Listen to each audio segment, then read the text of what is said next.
Hi guys, welcome back to Movie Chat and More. And if you're here for the very first time, welcome. I just finished a couple of live streams, quiz. Uh, if you weren't able to join in the chat live, the quiz live, hopefully you can go back and after the fact, which is now. Well, not just yet, and you can have a look and turn off the live chat when you watch them. And see how you do. You don't have to be. You don't have to have the live chat on. You can turn it off and have a quiz. The first one had 44 questions, and the next stream made up the 150 question live stream. Two separate streams, 150 questions, all about wrestling, films, music, entertainment in general. This one is a live Q&A. Just a live Saturday night Q&A. Hopefully we can talk about movies, we can talk about music, hopefully more movies and music. If you want to talk about Halloween, we can. We can talk about Friday the 13th, Nightmare on Elm Street, The Big Three, whatever kind of chat. It's a Q&A, so as long as it's by the book and nothing too outrageous, and hopefully we can keep it grounded to the entertainment field. But if not, if nobody shows up, I will delete this video from my channel. But we'll see how it goes. I think there's one person watching right now, but like I always say, that could be me. I'm not sure how that works with YouTube. That could be me. Yeah, we had two good, very good live streams with 150 questions combined. It's a shame that so many people didn't show up, but I enjoyed it, and the guys and girls that were there seemed to enjoy it, so that's what counts. So we're just here at the moment for a live Saturday night Q&A. So you can ask me, what's my favorite Halloween movie? What's my favorite Freddy movie? What's my favorite Jason movie? My favorite bands, my favorite TV shows, my favorite wrestlers. It's just a live Q&A. But if nobody shows up within the next 7 minutes or so, then I'll call it a day. We have two people watching, so I know you guys are out there. Can you chat? If the live chat is okay, say hi, at least for me, just so I know the live chat is working. Because sometimes it doesn't. Sometimes the live chat just goes down. I can see it. People are trying to chat. Nothing happens. So if you're watching,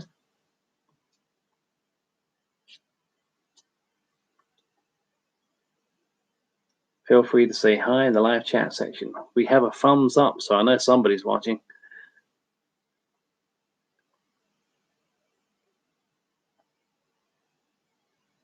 Let's see if, yeah, 3 people watching. Well, that's a token high from myself, Richard, a Movie Chat More, just to make sure the live chat is working.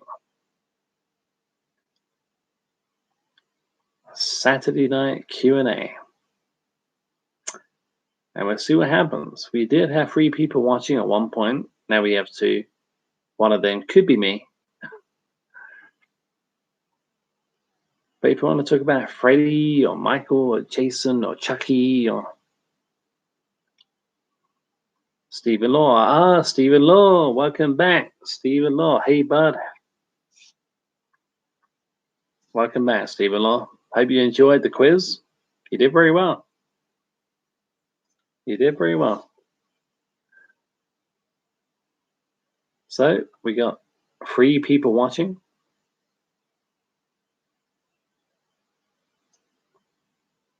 Yeah, I think what happened, Stephen Law, where are you based? I'm from the UK. I'm from the southeast of the UK. Good quiz, mate. Thank you. Thanks a lot. There were 150 questions. Some subscribers didn't show up. They didn't tell me they were going to. There was no guarantee. But I did leave it a week before I made a video because my eyes were playing me up.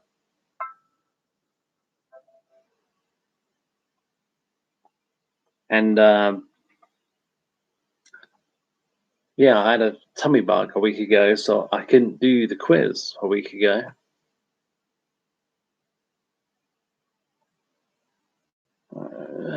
Don't worry, I'm still here. Just checking out something.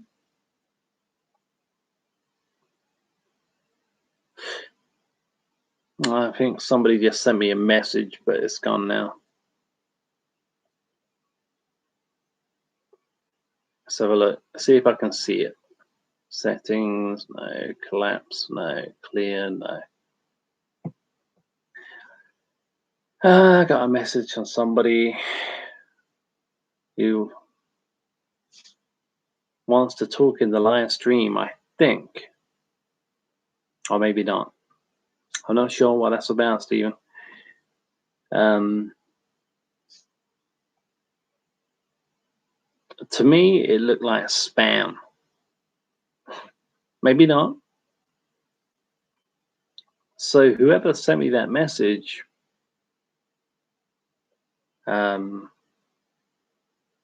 whoever sent me that message, talk in the live chat.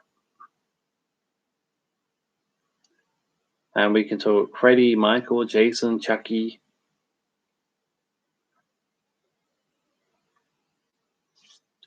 We can talk about some sitcoms you may like.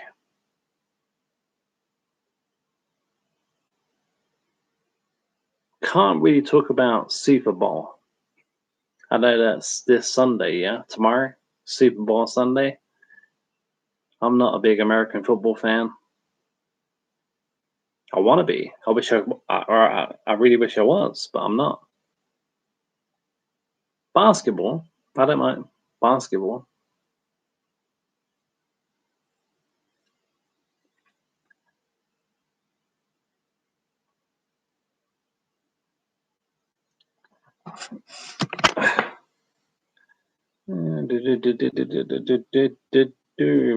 Two people watching.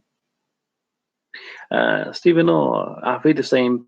Are we the same pet fan or not? My brother is. My brother has. I love the song, by the way. That's Living Alright. I love that song. My brother is a massive I'll Be the Same Pet fan. All the way back, yeah, from the 80s, and then when they came back in America, and then somewhere else. I'm not a big fan. I never was. I mean, to me, I'll Be the Same Pet was on a Sunday night, I think here in the UK. And all Sunday nights meant to me was back to school on Monday. It's kind of like London's Burning and Heartbeat. You know, they were Sunday night shows. And anything that reminded me of a Sunday night just reminded me of school on Monday morning. So no, I was not a fan of I'll Be the Same Pet.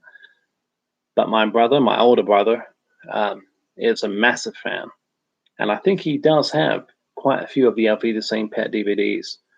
Was that one of your shows? Is that a show you love? Sundays was Mastermind, Stephen Orr. Yeah, it was Sundays Mastermind. That's another one. See, London's Burning, Heartbeat. I know. Yeah, That's Life. Yep, That's Life. Esther Ranson. Yep.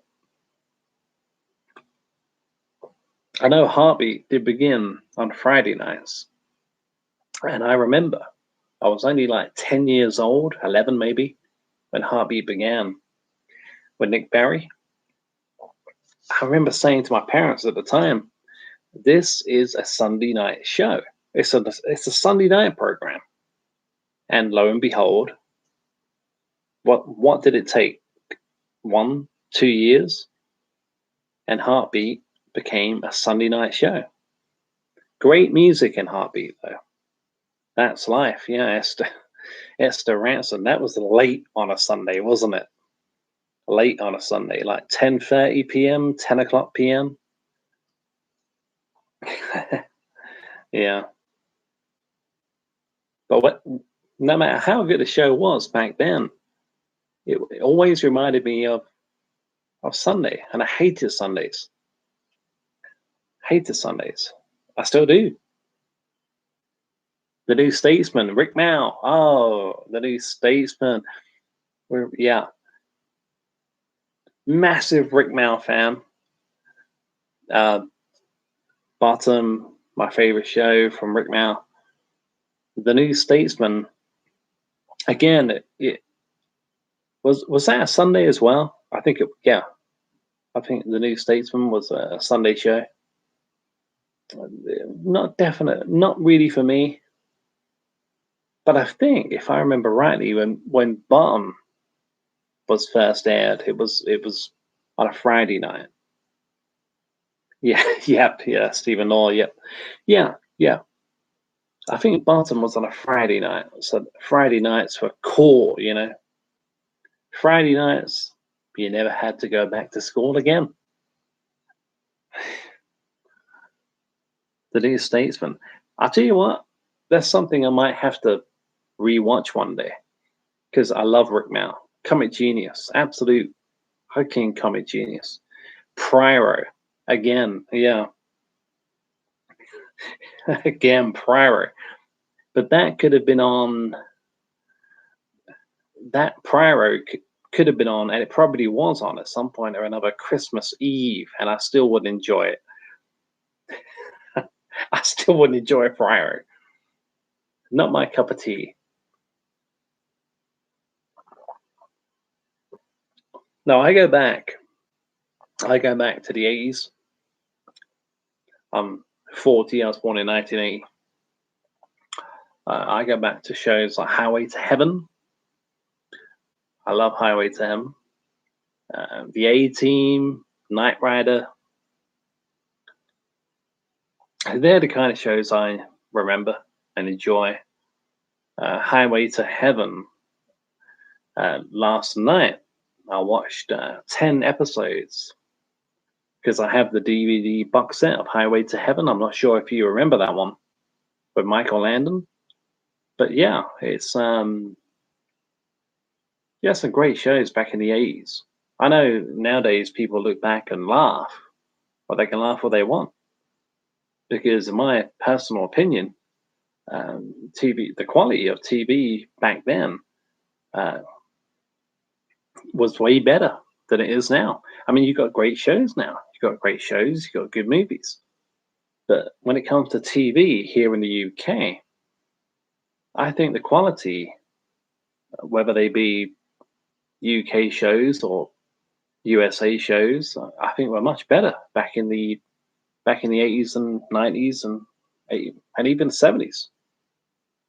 Yeah, Stephen Law. Yeah, the series again.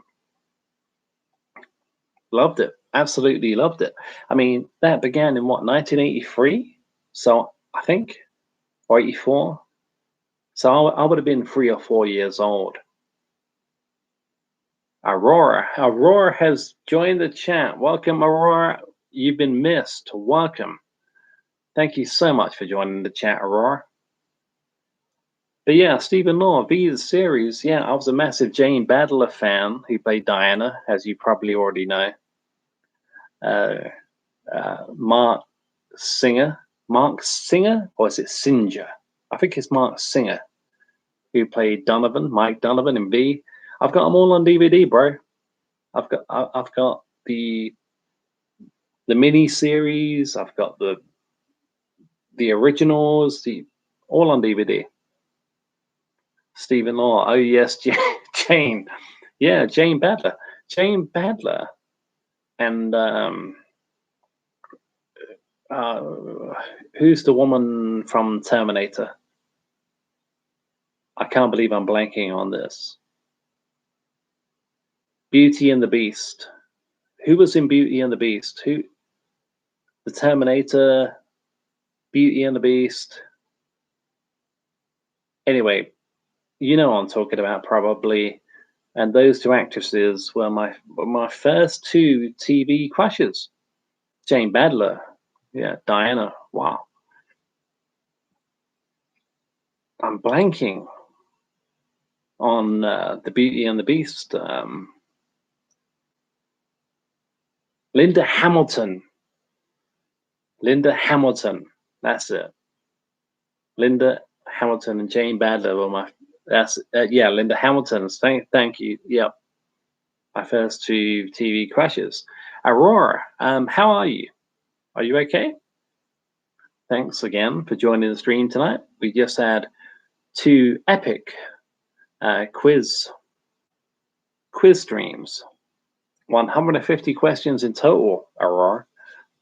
So after the fact, after this video, go back, check them out, turn off the live chat on those videos, and you can play along after the fact. Shame you weren't there. You may have been busy. We had a lot of people busy. But you can play along after the fact. Stephen Law did very well in that chat, in that quiz. Linda Hamilton, yeah, Beauty and the Beast. Beauty and the Beast. That's another one. See, Beauty and the Beast. That could have been Friday nights here in the UK, was it not? Could have been Saturday, but I think it was Friday nights. Beauty and the Beast was aired here in the UK. Highway to Heaven was definitely Saturday night. Michael Landon and Victor French in Highway to Heaven. Love that show. Love that show.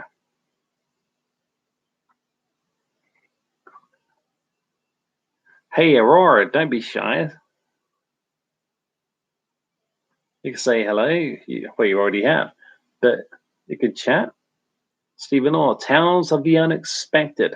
Again, one of my brother. I mean, my brother is. I'm 40, so you know he's. I should know this. Yeah, he's. I don't know. He's older than me. Aurora. What are you laughing at? Aurora. Yeah. I don't know what to say. Aurora? It's a Q&A. Ask me whatever you want. But, you know, keep it grounded, you know. Tales of the Unexpected. Stephen, yeah. Again, my brother is a bigger fan than I am. I do have an episode of my head is empty today. Aurora. Well, that's okay. It's a Q&A. If you want to talk about movies, music, whatever. Hello. I just appreciate you being here. I do have an episode, Stephen, of Tales of the Unexpected on the Skybox. TiVo. TiVo, as they call it in America. And it has Brad Dourif. And I was like, Brad Dourif in an episode of Tales of the Unexpected? And this was just before Christmas. So I recorded it. I haven't seen it yet. I just want to see what Brad Dourif is doing in an episode of Tales of the Unexpected. Stephen Law. Oh, yes, yeah. So you probably seen the one I'm talking about, yeah? The voice of Chucky. To find Chucky. To find Chucky. Yeah. Hitchhiker. Yeah, that's it. Stephen Law. Yeah, it's Hitchhiker. I haven't seen it yet. Yeah. When I saw he was in it, I was like, I've got to check this out. And I still haven't watched it. I mean, here we are in February, and I still haven't watched it. And I recorded it before Christmas. Underrated actor. What? Brad Dourif? Yeah, he's good. Yeah, yeah, yeah. He is a good actor, and he is underrated sometimes. Aurora, are you still around? It's a Q&A. Okay, Aurora, if you're still here, hopefully you are. Ask me what my favorite Friday the 13th movie is. There you go. Ask me what my favorite Nightmare on Elm Street movie is. If you're struggling, Aurora says I'm watching. Okay. You don't have to ask questions. That's fine. If you're watching, that's great. Just to have you here is great. You don't have to ask any questions if you don't want to. Is the stream okay? I'm not into horror movies. Aurora says I'm not into horror movies. A lot of people aren't. Most horror movies are crap. Most horror movies are crap, to be honest. Um, you know, most horror movies are garbage. But when you get a movie like this, Bates Motel, I'm not talking about the TV show Bates Motel because that did suck. But we talk about Psycho. I mean, that's a great horror movie. Can it be considered horror? More psychological thriller these days? Stephen Law, she likes Henry Hill. Stephen Law says she's just listening. She likes Henry Hill. Henry Hill. Harry Hill? I don't know a Henry Hill. Aurora says, I'm more into music and playing the guitar. Guitar. Okay. Stephen Law, Exorcist free fan. No. When it comes to The Exorcist, I will get back to you. Just give me a sec. Give me a sec. Aurora, I want to answer what Aurora said. I'm more into music and playing the guitar. Okay. So, Aurora, can I ask you, who's your favorite musician? And who is your guitar idol?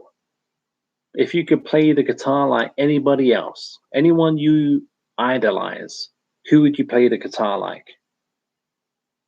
And who are some of your favorite musicians?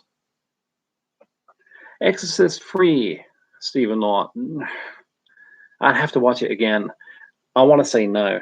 But a funny thing, I've mentioned this on one of my videos in the past, Stephen, about The Exorcist, the original Exorcist, is I watched that for the first time when I was 17 years old. And I shit you not, I had to watch at least, I think about 6 or 7, maybe more episodes of The Simpsons afterwards before I went to bed. That's how much The Exorcist fucked my head. And even funnier, I haven't watched The Exorcist since. But I will. I was 17 years old. It's been over 20 years. But I will watch The Exorcist again. I'll tell you some of them. That is a movie that plays with your head. Exorcist 3. I can't remember it. I've seen it. I just don't remember it. Okay, Aurora. My favorite band is In Flames, and guitarists are Buckethead Slash. Cool. Jimi Hendrix. Yeah, Jimi Hendrix. Beyond Gillette. Gillette. I'm not sure. I'm not sure I've heard of that one. Jesper Stormblad, EVH, and Mark Knopfler. Knopfler. Well, out of the ones you listed, Aurora, I know Slash and Jimi Hendrix. And your favorite band is In Flames. I'm not sure if I know In Flames,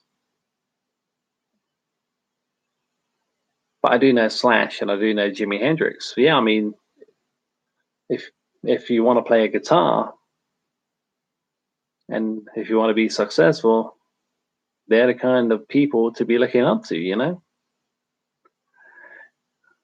And thank you, Aurora. Stephen Law, Dire Straits, The Walk of Life. Yeah.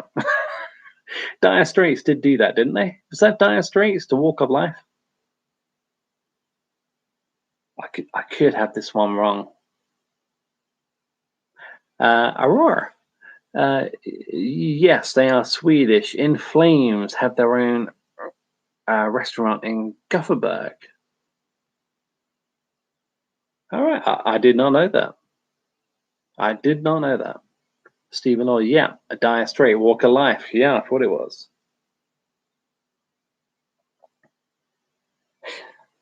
I'm not going to start quoting lyrics. People get very angry with me when I quote lyrics.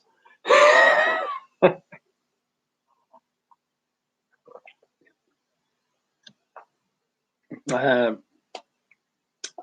Aurora, me and Stephen Law were talking about TV shows and stuff like that. Have you got any favorite TV shows?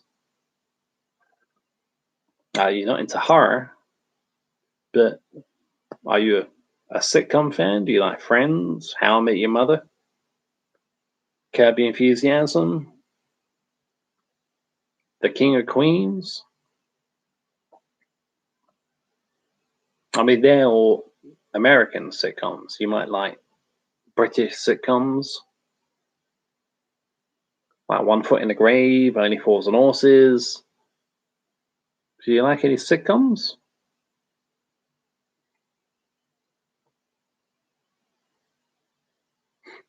I think, if I remember rightly, Aurora, you're a fan of romantic comedy. I am too. You know, I love the Bridget Jones movies. Yeah. Aurora says, I used to watch Lost when I was younger. Not at all. Okay. I can never get into Lost. I can never get into it. I did try. It's kind of like with The Walking Dead. I mean, I do have The Walking Dead on Blu-ray, series 1 to 5, I think. But I watched The Walking Dead, series 1, series 2, and then when it got to series 3, 4, blah blah blah, it became more about the characters than it did the zombies. And to me, that it should have stayed about the zombies, but it all became about. I was expecting it. I was expecting it. It was all about the characters and relationships, and then groups and cliques getting together to fight off the zombies, as if that would happen. As if that would happen. If something like that would happen, a zombie apocalypse. I mean, we're living through an apocalypse right now, but a zombie apocalypse, you wouldn't go off into cliques. You'd all fight together. You would all fight together. And another thing that turned me off The Walking Dead was that.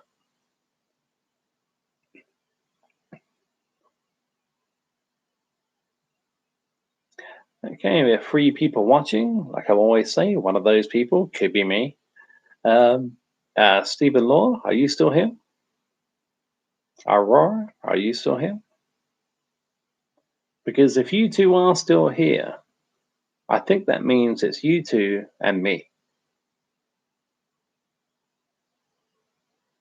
Aurora says, I'm a Walking Dead today. What time do you have, Aurora, if you don't mind me asking? Here in the UK, it's 2:43 a.m. uh, Stephen Law, yes, you have to call me sir, but oh, yes, sir. Oh, yes. For a minute, I thought you meant the sitcom. Please, sir. 3:43 a.m. Oh, Aurora, 3:43 a.m. So late night, early morning. Yeah, Stephen. For a minute, I thought when you said yes, sir, I thought you were talking about please, sir, which is another sitcom I'm not into. Stephen Law, even later, 3:43. Yeah. Ah, okay. Aurora, you're in Europe, aren't you? Somewhere. Don't worry, I'm not asking. You don't have to say. You probably already told me and I've forgotten. I'm a guy. We forget.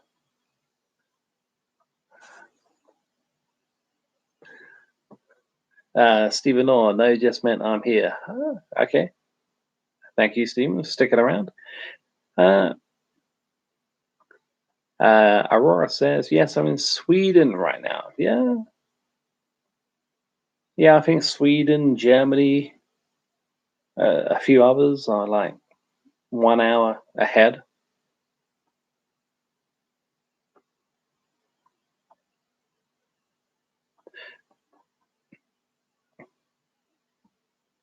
A couple of people that I expected to be here that are not here.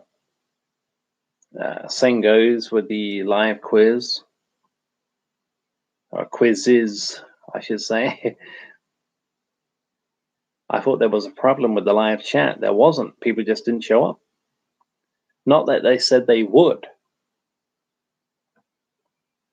It's a shame. Stephen Law, you did really well in the quiz.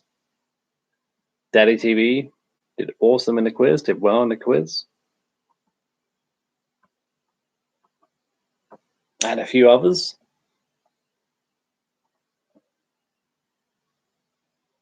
And a few others that just couldn't be here because, they were busy.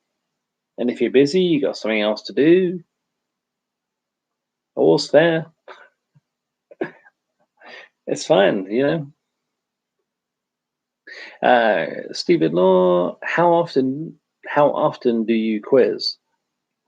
Well, that was a big quiz. That was 150 questions in total. What I plan to do next, I love the question, Stephen. What I plan to do next is probably Aurora. Do you love cats? Love cats. Absolutely adore cats, but they don't like me. uh, I'm allergic, so maybe I don't like cats. If I if I stroke a cat and then touch my eyes, I'm screwed. How often do I quiz, Stephen? Not often.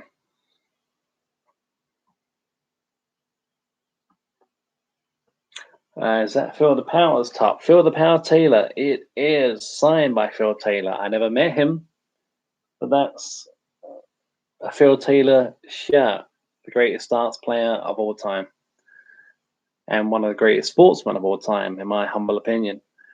Do I quiz? I've got to get back to your question, Stephen. How often do you quiz? Not often. If you look at my channel, there's a few there. My next plan is to do a quiz specialized. It will either be about music, 100 questions on music, or 100 questions on TV, 100 questions on the Halloween franchise, 100 questions on the Rocky franchise, Those kind of random quizzes are hard to do. They're very hard to do. I enjoy doing them. I enjoy writing them. I enjoy streaming them, but they're not easy to do because eventually you run out of questions. So, but I will do. I will do uh, specialized quizzes in the future, and I I do watch along videos too. I do have a live one. I know what you did last summer. It's live. It's a live stream on my channel, and I have two others that were not live, which was Friday the 13th Part 2 and Halloween 2. They're both on my channel. Check them out. But I will do more quizzes. Yeah, it is Phil the Power Taylor. And just over here,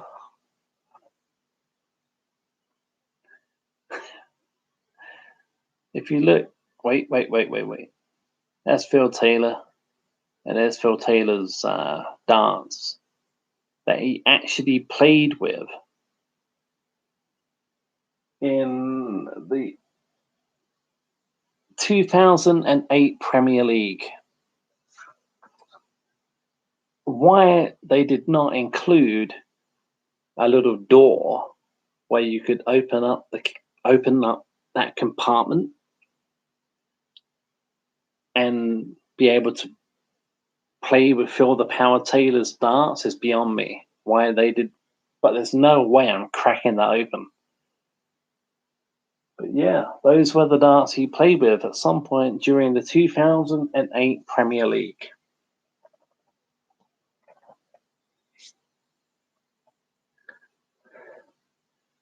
But there's no way I'm cracking that open. Maybe one day.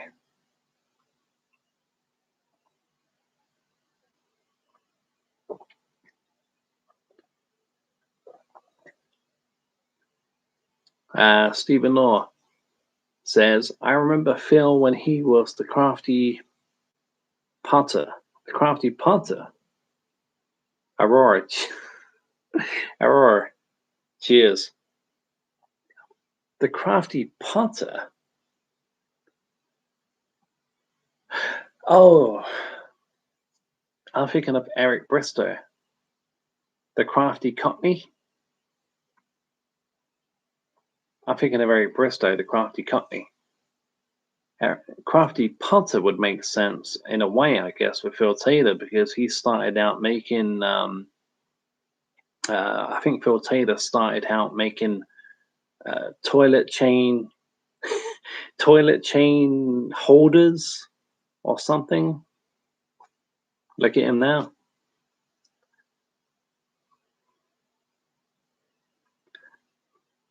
Toilet chain handles. Yeah.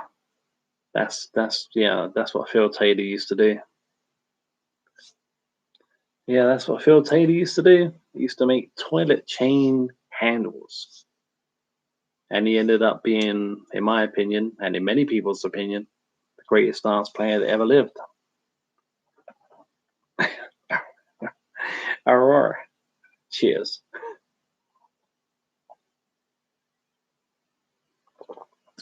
I'm going to do more videos, more live streams. Definitely. Because as somebody said, I can't remember who, I should, but I can't. In one of my last quiz streams, somebody did say I've my hiatus of 1 week. That's all it's been. 1 week. 1 week and a few days. Maybe I've lost a few viewers. If that's the case, maybe we'll get them viewers back. Maybe we'll get the viewers back. And if we don't, or even if we do, we'll build up the numbers. We'll build up the numbers and make Movie Chat more a bigger success than it already is. But I'll tell you something, guys. I'm enjoying it the way it is.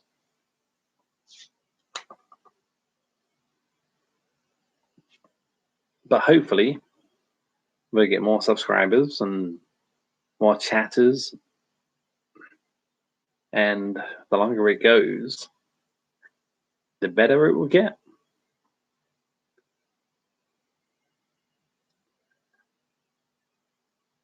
Yeah, I will be doing more streams, but they won't necessarily all be quiz streams. But I will do another watch along video,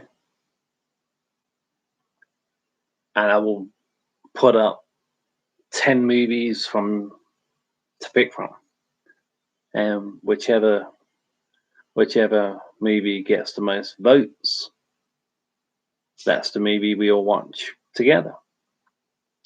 I Know What You Did Last Summer won the last one. Stephen Law, what are you drinking, by the way? I'm drinking Frosty Jack's cider. You probably heard of it.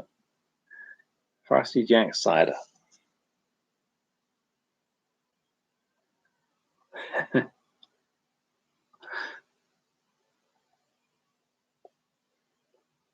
In a Budweiser glass. Stephen Law, nice, yeah. Okay, I'm just going to plug the laptop back in because the battery is telling me it's about to run out. Don't want that happening. There we go. Yeah, I'm more of a beer drinker. But the thing is, for the way things are today, in this post-apocalyptic world we live in, can't really afford beer. Last week, I did treat myself to 24 bottles of Heineken. It tasted, after all these months, Heineken. Oh, tasted so good. Cause I've been drinking Frosty Jacks for a long time, but yeah, Heineken. After all these months of drinking cider, tasted so good, but it's too expensive. Beer is too expensive, and we're living in a post-apocalyptic world. Stephen Law says, Heineken, a nice drop. Yeah, it was, and I really enjoyed it. 2 cases, 12 bottles, 330 mils in each. Not the piss take ones, the 300 ml bottles, or the 275 ml bottles you can get. These were the 330 ml bottles.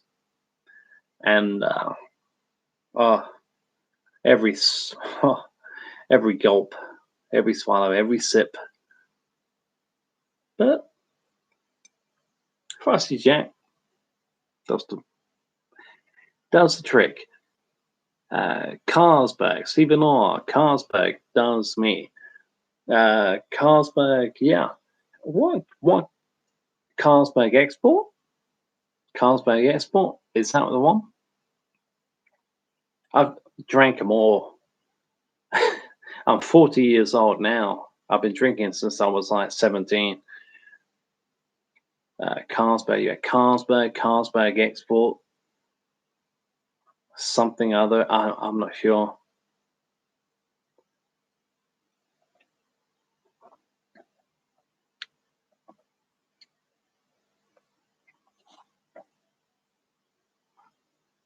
Anyway,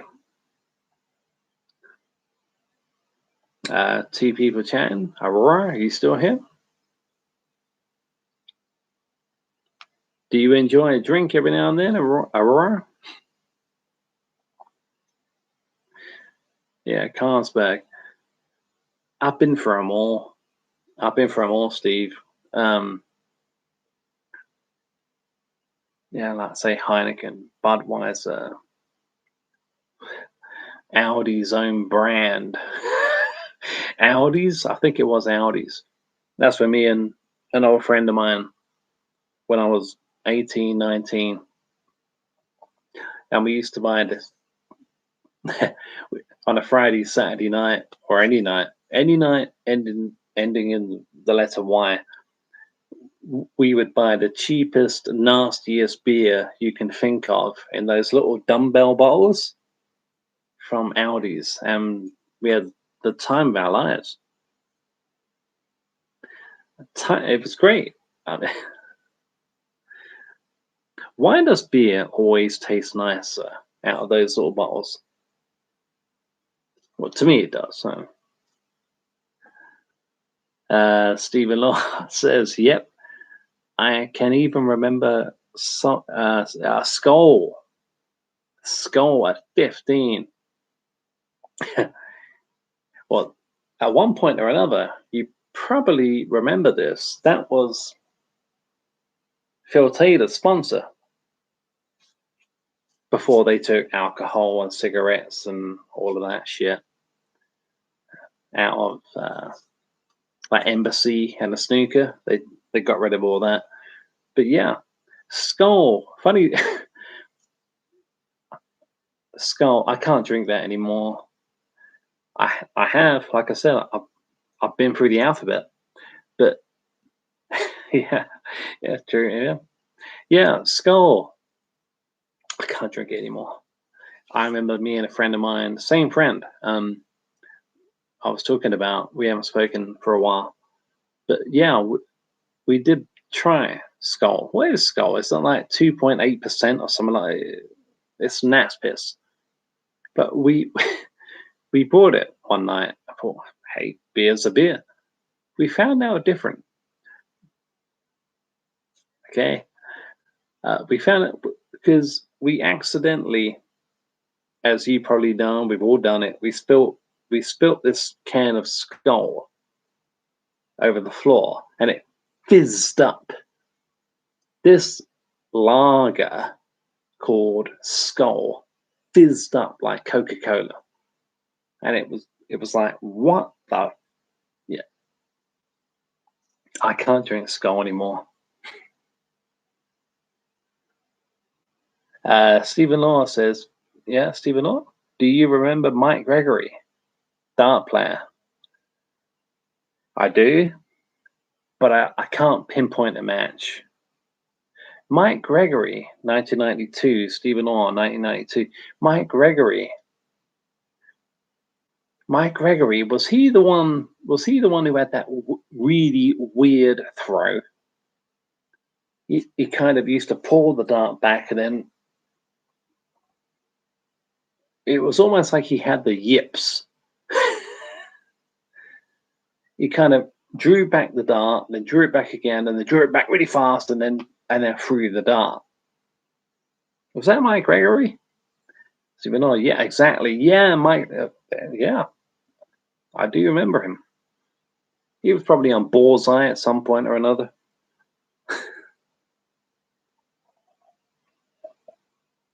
Yeah, I remember Mike Gregory.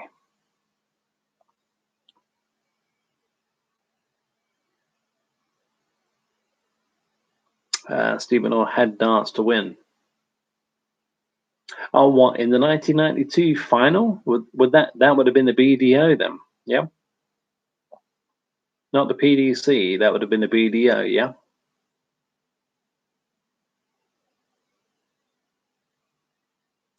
Hey, Conspiracy Trifecta is back. Hey, pal. Hey, Conspiracy. Thank you for joining. I really appreciate it, Conspiracy. Welcome back. Stephen Orr, yeah. Lakeside. Yeah, that's the BDO. The BDO. Yep. Yeah, I remember Mike Gregory. I was young. Conspiracy Trifecta, what have you been up to? I've been doing a quiz.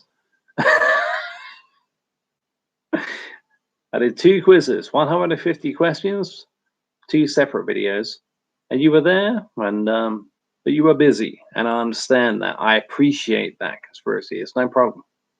I'm just here now for a Q&A. Having a good time. Hopefully you're good too, my friend. Conspiracy Trifecta says, so happy to see you. Was able to catch a little bit of the quiz. You can always watch him after the fact. Turn off the live chat or the chat and you can ask and I answer every question. So if you want to do that conspiracy, you can. Stephen Law, Biddy Wiz. I don't know. Biddy Wiz, dart player? I don't know a Biddy Wiz.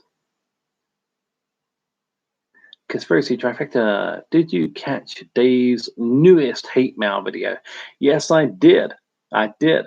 Wait. The hate mail is getting less creative. It is strange because, like Dave, I thought it would be going higher and higher in the crazy ranks. But yeah, I did. Conspiracy Trifecta, did you have to pay for that comment? I don't think you did. In Super Chat Valley, did you have to pay for that Chucky comment?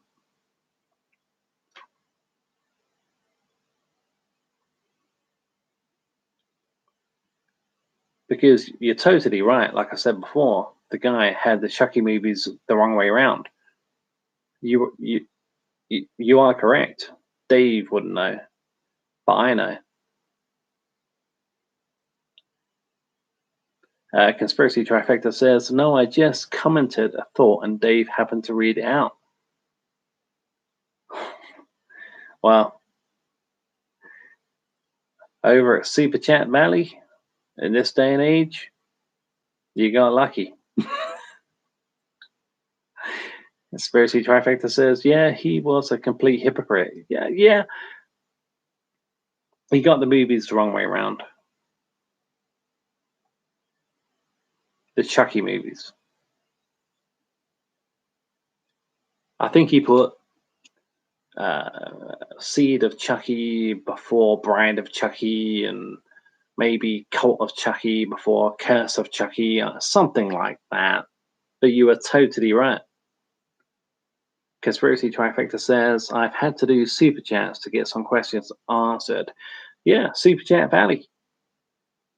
Super Chat Valley. That's what McRae's channel has become. And it's a shame. Two dudes and some bullshit. Same way. Stephen Law, Jenny Agutter. Yeah, Charles Play 2. Jenny Agutter, Charles Play 2. And American Werewolf in London. Wow, she was hot in that movie. Jenny Agutter in American Werewolf in London. As a nurse. Oh, she was. Yeah. Jenny Agutter.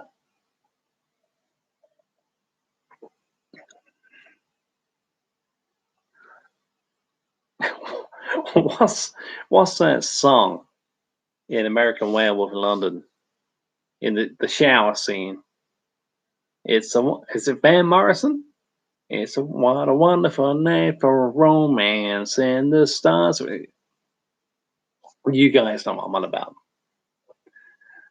Wonderful night for a romance. Is it Van Morrison? Yeah, United Republic. Welcome back, United. Do you like old Boris? What, Boris Johnson? I don't really like to get into politics here. I don't really like to get into politics. Do I like him as a person? I don't. No. Do I like his politics? No.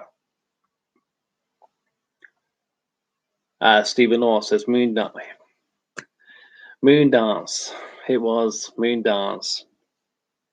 The song, yep.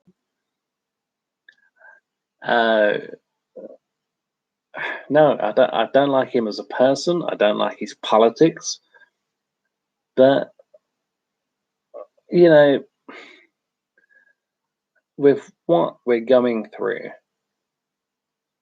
I don't think. See, this is why I don't like chatting about politics too much, because I don't think anyone could do a better job or a worse job. No one could have expected this. So, in those regards, what do I think of Boris? I can't judge him. I don't like him as a politician. I don't like him as a person. But as a prime minister, what else can he do apart from what he's doing? There is one thing I will judge him on, and that he does everything too late. When it comes to COVID, he does everything too late. What did moon dance? Yeah, conspiracy trifecta. I just learned about him recently. Follows up with I vaguely remember a meeting with him and the former president. I heard he had a landslide victory. Or Boris Johnson, yeah, Conservatives, I think they did. Labour, which would be your Democrat, I guess. We had a terrible, terrible, terrible leader for the Labour Party. Conspiracy Trifecta says, yeah, no one was expecting this pandemic. No one, red or blue, would be ready. That's what I'm saying. That's exactly what I'm saying. You can't be ready for it. It's hard to judge any prime minister, any president, with what they do with COVID. United Republic says at least Trump did everything that the doctors told him to in regards to COVID.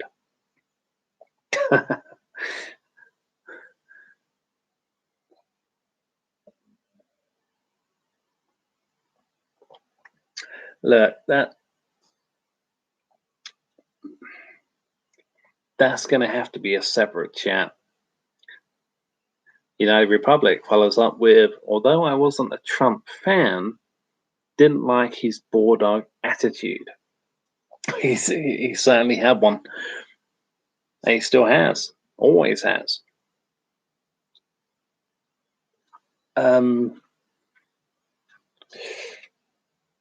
Okay. When it comes to, I can't talk too much about American politics because I don't live in the USA. I've never been there. I would love to go there. Never have. Here's what I will say. If the vote, the election, Biden versus Trump was legit, if it was legit, and the majority of voters voted for Trump,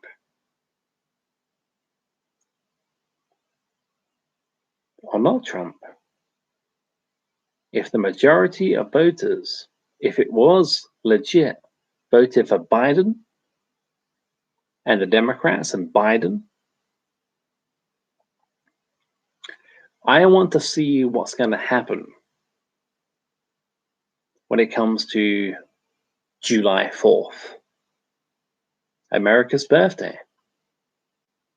Because if those votes were legit, I'm not saying they were, I'm not saying they were not, but if those votes were legit and Biden won the election,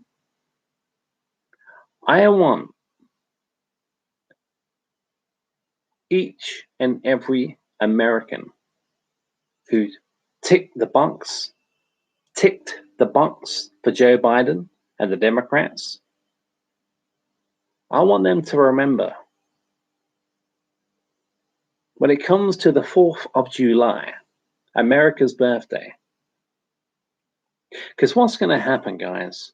What's going to happen if Biden, at that time, so many people in America, so many people, what's going to happen when it comes to the 4th of July and Joe Biden and the Democrats say, yes, you can have a firework party.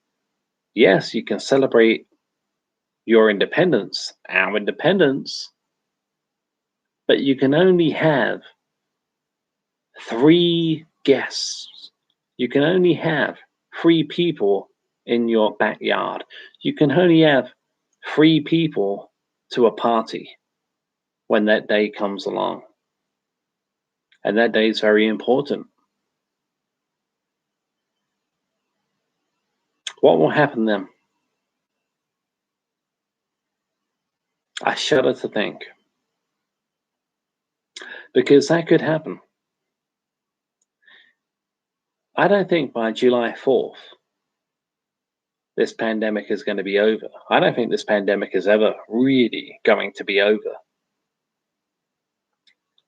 But if Joe Biden puts a stop to your 4th of July celebrations, what are you going to think then?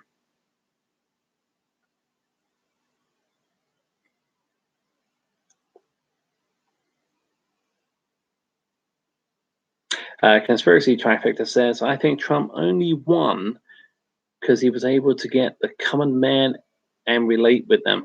Well, Trump always said, if I don't sound like a politician, it's because I'm not one. United Republic says, not a Trump fan, but no one buys that Trump lost. He was just too damn popular, man. United Republic follows up with, there's way too much proof that it was messed up. And I think it's a ticking time bomb here, man. See, I don't live there. I never even been there to the USA. I mean, what happened? What happened? But I wouldn't agree it's a ticking time bomb.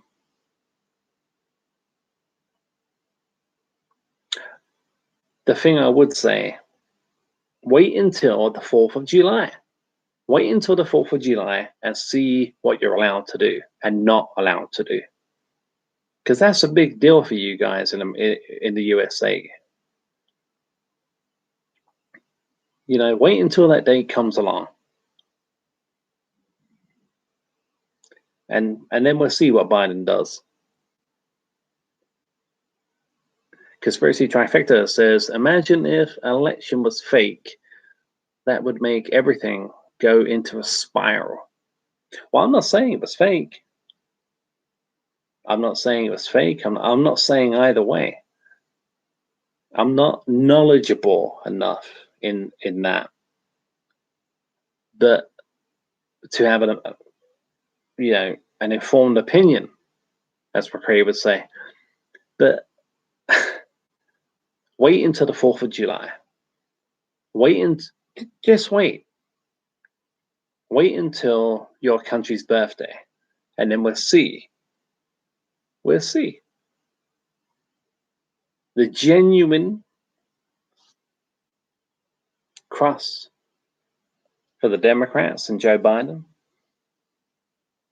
And we'll see. We'll see how many people you're allowed to have at your 4th of July celebration. I don't know what it was like last year with Trump. I don't know. Something tells me Donald Trump would not have put Americans on a limit to I mean, this is where it gets confusing. If Donald Trump had said, okay, you allow 3 people in your backyard, you allow 2 people on the beach in a party. I don't know if he did that, but I know Biden probably will. And if he does, if the pandemic is not, if the numbers are still high, I don't think Biden is going to let you do shit. I could be wrong. I want to be wrong.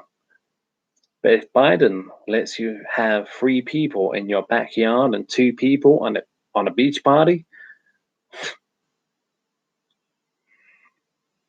United Republic says it is a ticking time bomb if it's undeniably proven that there's an illegitimate president who wasn't truthfully elected, then shit's going to hit the fan.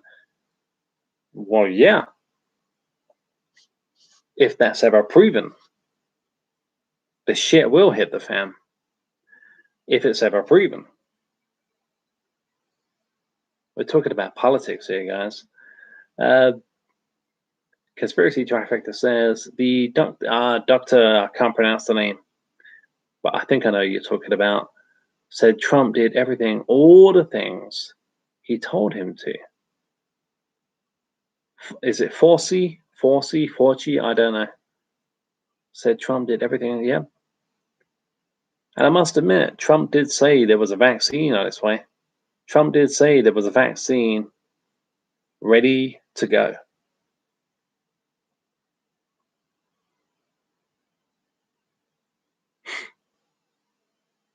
He did. I saw it myself. We have a vaccine ready to go. And I think it was the Pfizer one.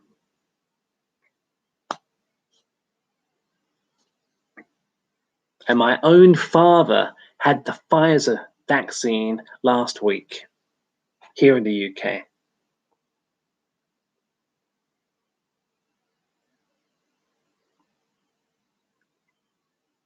Aurora. Okay. Aurora, thanks for still being here. Do you like cooking? Not especially. No, not especially. I remember telling an old friend of mine I like to make my own beef burgers, and he asked me, "What do you put in your beef burgers? What do you do? Do you put any spices into your beef burgers and stuff like that?" And I was like, "No, I don't." When I said make my own beef burgers, I meant get a frozen beef burger out of the freezer, cook it, get a burger bun, and put it with cheese and celery and whatever. And I made my own beef burger that way. That's the closest I come to cooking.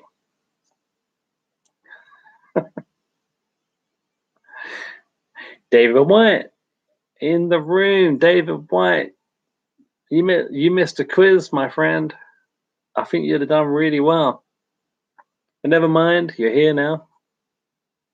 You may have been busy. You probably were busy. No problem. United Republic. Yeah, I think Trump handled it good. It was just a bad situation. It was just a bad situation, man. He left restrictions up to states, and that was good.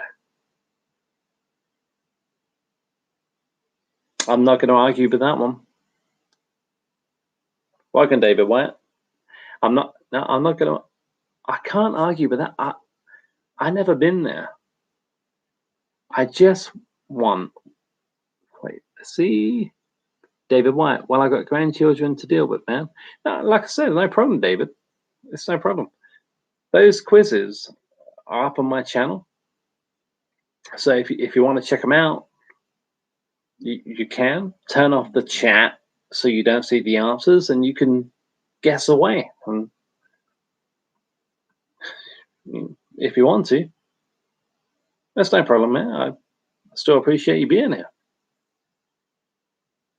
That's the way it goes. No problem, David White. No problem at all, my friend.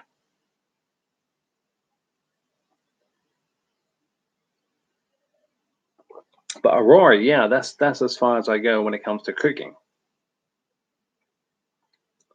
Conspiracy Trifecta says, I actually think our election systems are similar. You mean our election systems, like here in the UK and the USA?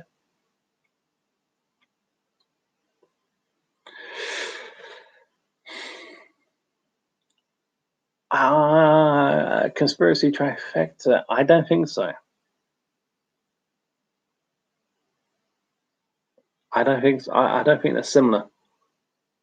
Well, similar but not the same.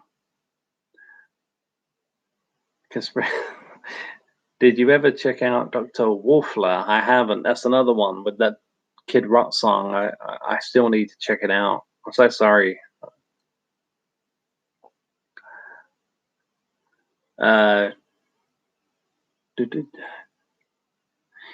David White. Any good Elvis stuff you listened to recently? Yeah, what I've done, what I did a few years ago, is make a few of my own CDs. Like, put all the Elvis CDs into the laptop, and make CDs up that's not always on my mind. Jailhouse Rock, Suspicious Minds. I made up Elvis CDs more of the songs that you don't hear all the time, like I Want to Be Free. That's my favorite at the moment. I Want to Be Free.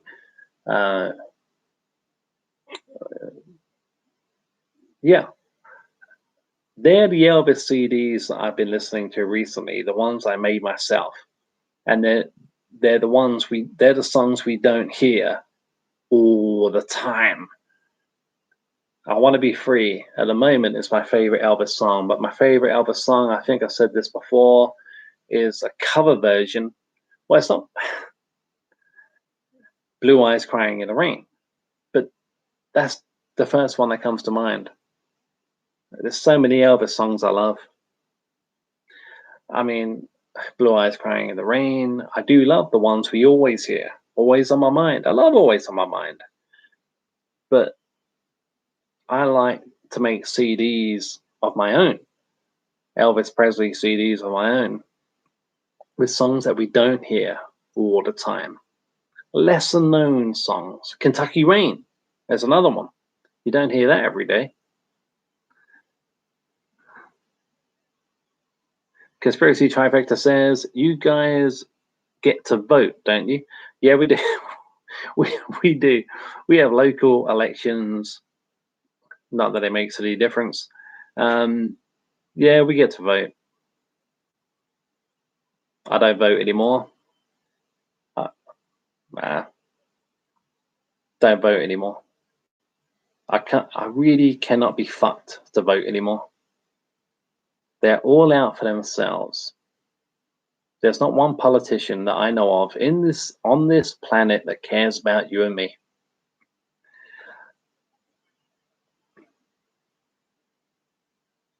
Conspiracy Trifecta says, I sent you my first favorite video from him. It was the first episode of Phase 6. Conspiracy, who are you talking about? You could be talking about Donald Trump. You could be talking about Elvis Presley. I'm sorry. I'm not sure who you mean.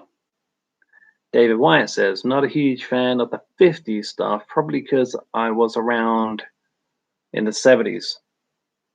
Nah, it's just stuff I put together. You know, I've got so many Elvis CDs all around the place over there, and I like to put stuff together that's not heard of over and over and over, you know.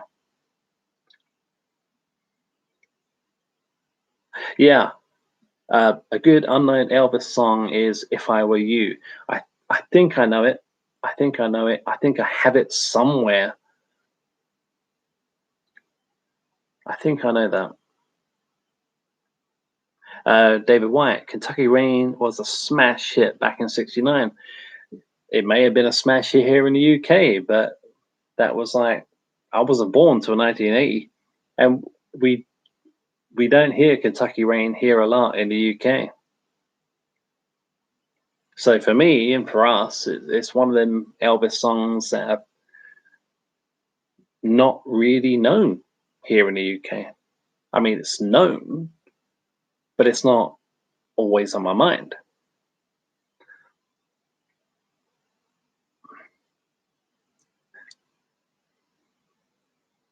Conspiracy Trifecta, Dr. Wolfula. No, I still haven't. I will at some point.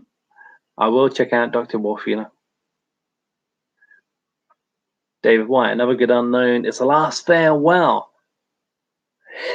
For a minute, I thought there's an Elvis poster over. Yeah, no. The Last Farewell. Love that song. Love The Last Farewell. Was that not originally done by Jim Reeves? I prefer the Elvis version, but I love The Last Farewell. That's on one of the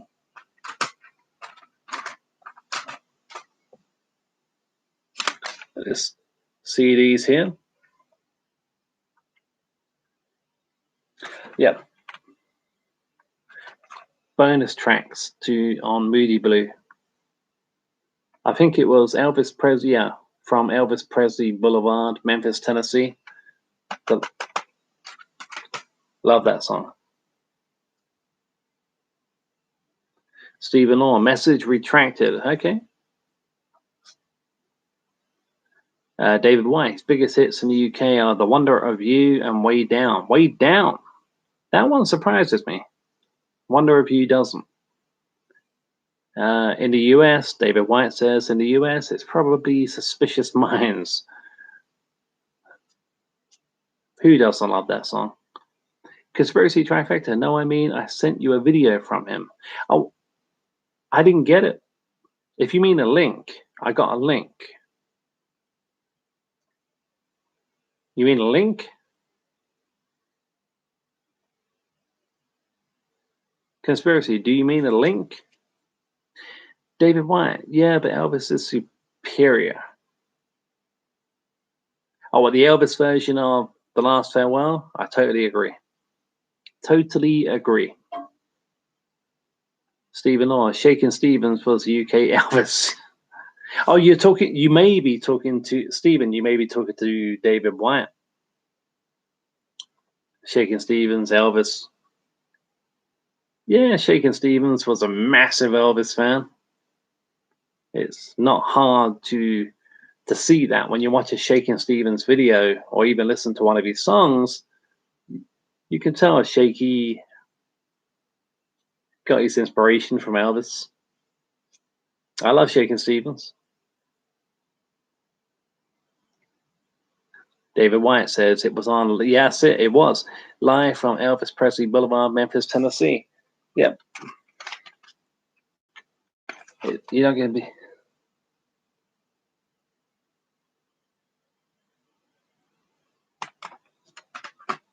I do have it. Love it.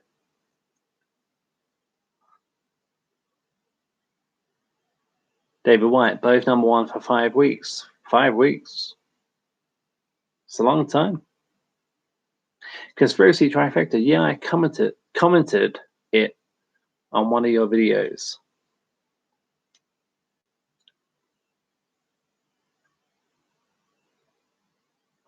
An Elvis song? If you want to leave a recommendation like that, I would rather you just leave the name of the song and the artist rather than a link. I'm not a big link fan, but thank you. David White, his most well-known song now is Can't Help Falling in Love. Yeah, well, their songs had a lot of help. It was at the beginning of the first Hangover movie. The original, it was a European love song, wasn't it? Different words. Different title, I believe. David White says, I like the 50s stuff, just not the real popular stuff like Jailhouse or Hound Dog. When it comes to 50s or early 60s, I prefer doo-wop style. That's cool.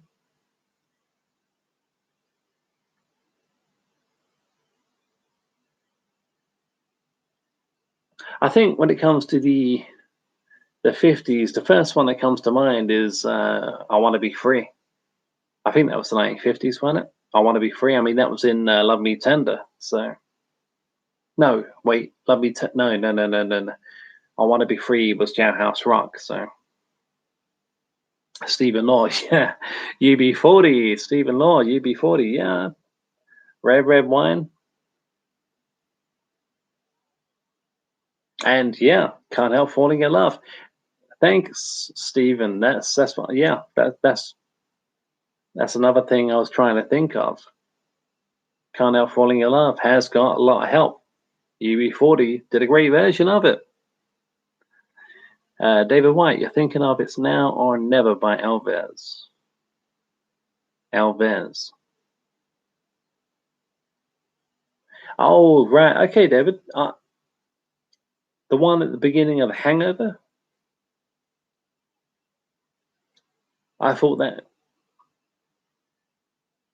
I thought the one at the beginning of The Hangover was the original version of It's Now or Never, but it's got the same tune. David White says, I much prefer Elvis in Memphis, Moody Blue era. That's a great. It's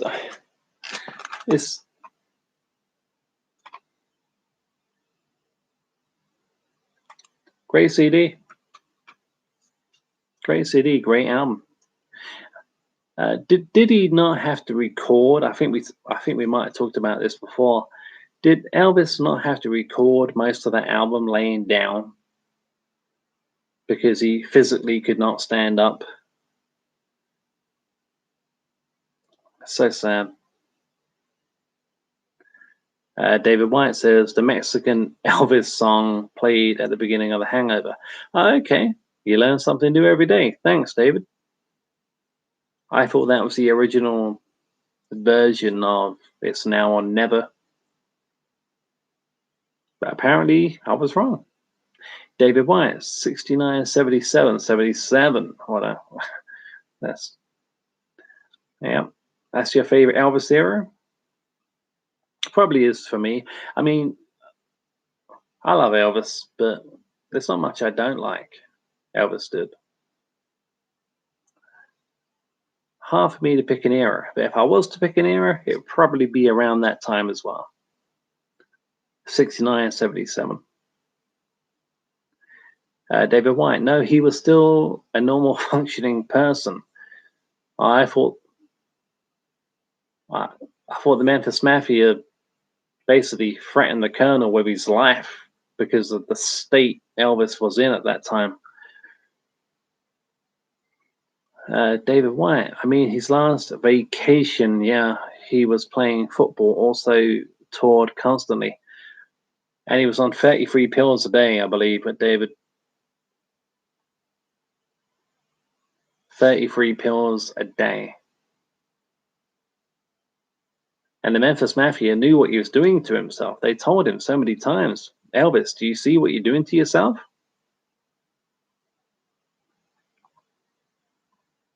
Conspiracy Trifecta says everyone covers Can't Help.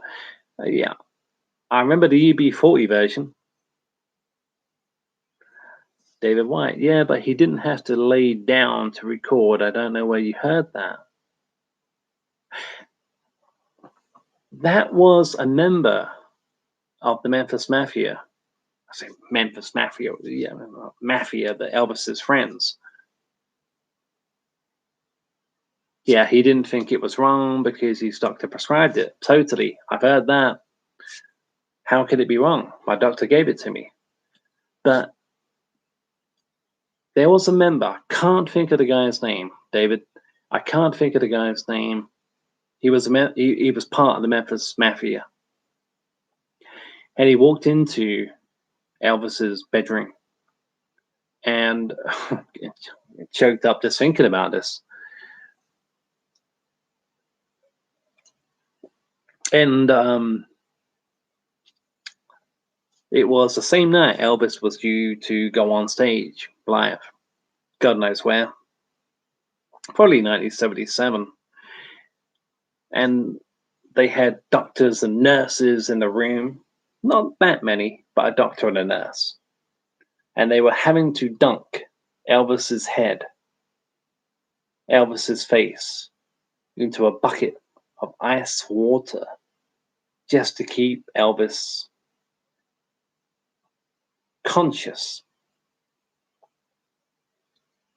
In and out of this bucket of ice water. And this guy from the Memphis Mafia saw it.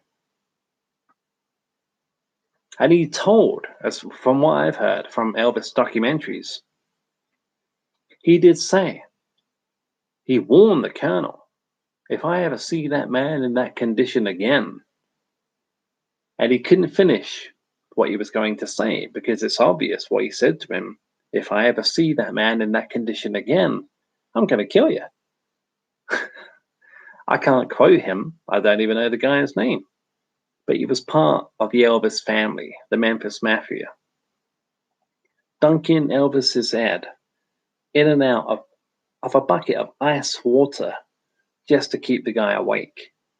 And the colonel apparently said, the only thing that matters is that that man is live on stage tonight.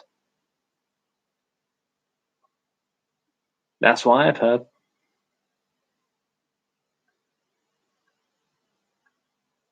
What do we have?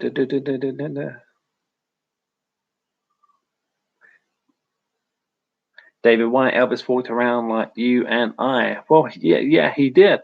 I'm only going by documentaries I've seen, David. I didn't, David White, I'd have to look into that, but I've listened to books about his last year and didn't hear stuff like that. Well, that's what I've heard, David. Yeah. On Elvis documentaries, we get quite a few here in the UK too, believe it or not, about Elvis, and yeah. And the Colonel didn't give a shit. The only thing that matters is that that man is on stage tonight. How tragic and pathetic can you get? The only thing that matters is that that man is on stage tonight. Oh yeah, Elvis would call up his friends at 4 o'clock in the morning for a game of volleyball. Yeah. Yeah, I've heard all that. David White, I know what you're referring to now. I'm going to look into it. I remember that quote from the Colonel, but not the specific story. Take a look, David. I'm only going by what I've seen and what I've heard. I wasn't there. I can only go by documentaries,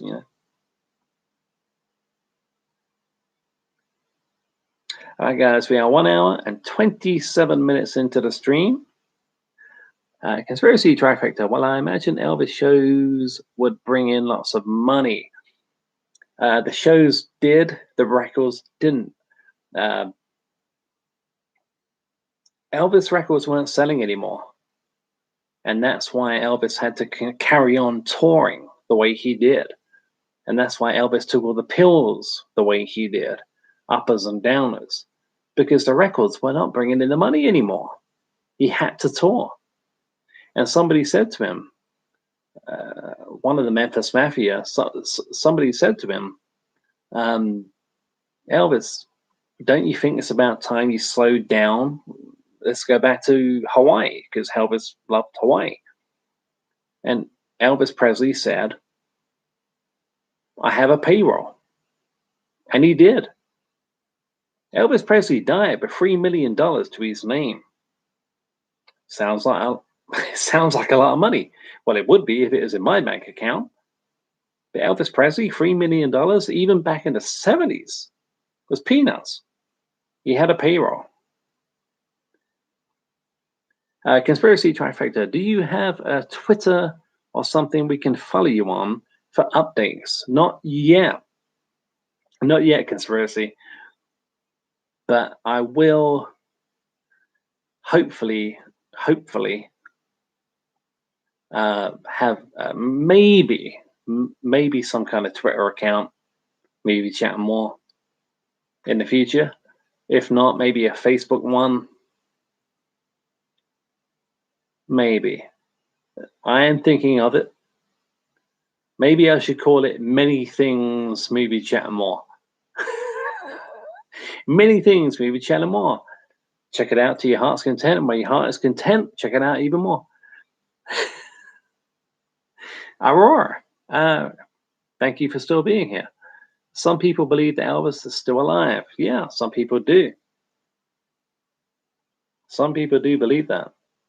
I mean, there was that pastor guy who looked like Elvis. It sounds like Elvis. They put the faces together of what Elvis would look like now if he was still alive.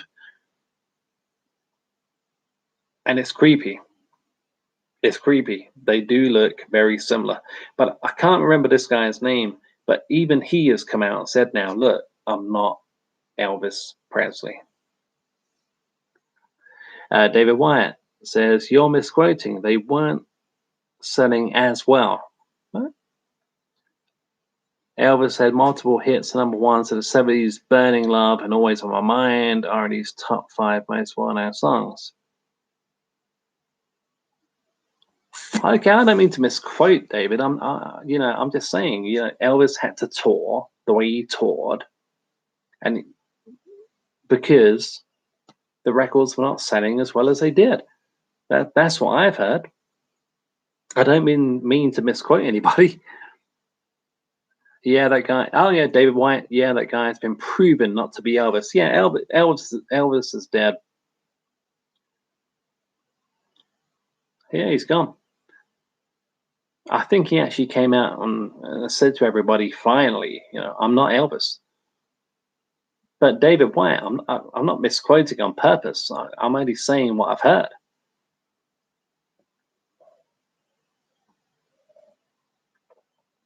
That's why Elvis carried on touring the way he was.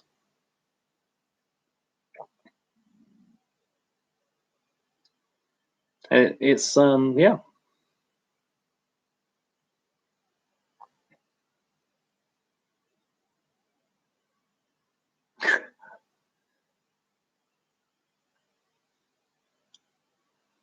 But going back to conspiracy trifecta, going back to your question about Twitter, maybe at some point.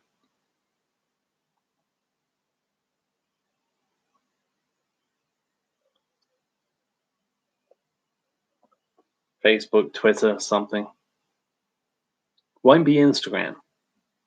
Won't be Instagram. David White says also 5 #1 albums. Elvis toured because he felt it was an obligation to his fans. Elvis died with peanuts because of poor decision making in regards to how much power the Colonel was allowed. That's yeah. The Colonel had waited. The Colonel pissed away Elvis's money in casinos.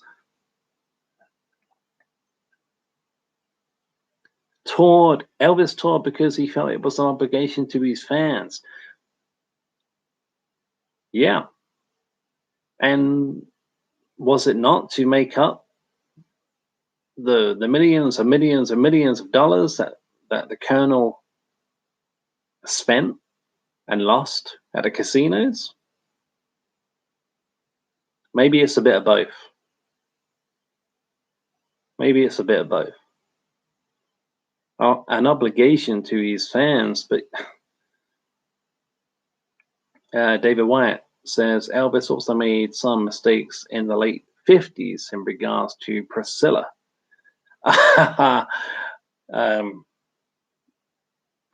If you're talking about the kind of mistakes I think you're talking about, then yes, they were mistakes. The things, I mean, judging,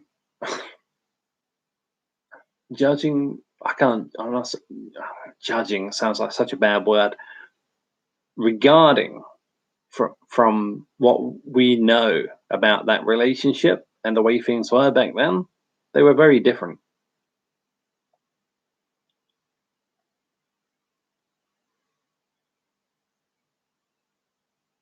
And it was it's where you go. It's where you go. It's who you're friends with. It's who you're not friends with. When it comes to Elvis and Priscilla, yeah, he was told not to, but did he? Of course he did. I'm not saying the actual words. I'm just saying, of course he did. David White, luckily we have a precise chart of everything that happened, and we know there was basically no relationship. Okay. No, David, if that's what take my hat off to you, my friend.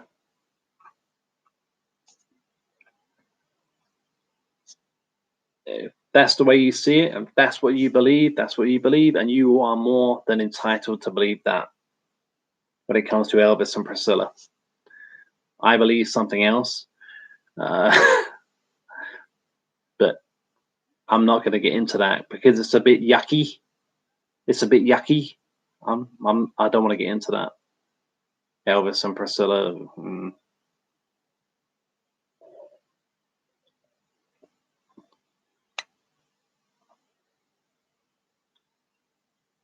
Okay, we've been talking about Elvis for a long time, which I don't mind. It's cool. But anybody want to talk about something else? David White. Even Priscilla says they didn't have sex. I'm not getting into that, David. I'm not getting into that. It's yucky. It's yucky. Conspiracy trifecta. You watched any good horror? Like new horror movies? No, because movies aren't being made because of the ongoing apocalypse. I have a movie ready to watch. It was made in 2019 called Villains. Villains. I haven't seen it yet. It's on my Skybox. It's the UK version of TiVo. TiVo, I think. Yeah. Villains, and it's a horror comedy, and it sounds pretty cool. It sounds pretty cool. And yeah, I'll be watching that tomorrow at some point.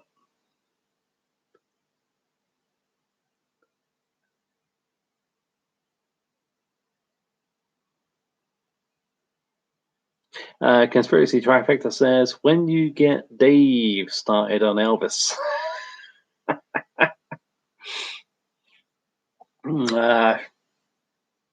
Well, we know the story about Dave McRae's dad. Yeah. Dave McRae's dad and the Elvis guy pretended to be Elvis for a long time. Yeah, whatever. Conspiracy, any good horror? Well, like I said, yeah, Villains. I wanna watch Villains, and I will tomorrow at some point. David White, hey, I'm email. David White, what? You sound like you're apologizing, man. You got nothing to apologize for. I love the way you are very forthright in what you believe and what you know. David, don't be apologetic for that. Don't be apologetic for that. And unless you're talking to somebody else in the chat, then it's all good, David. Conspiracy Trifecta says, I'm talking about. Oh, yeah, okay, you are. I'm talking about David David White. Okay, you guys are talking to one another. I mean, that's fine. I mean, but there's no need to fall out.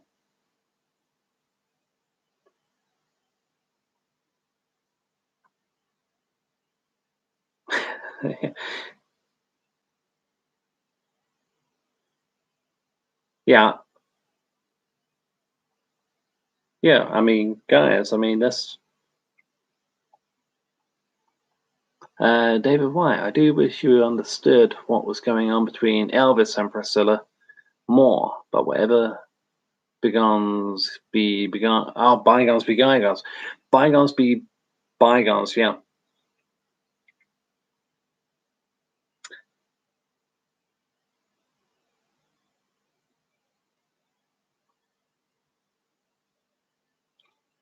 Well, David, you did say Elvis made some bad decisions when it came to Priscilla in the 50s, yeah?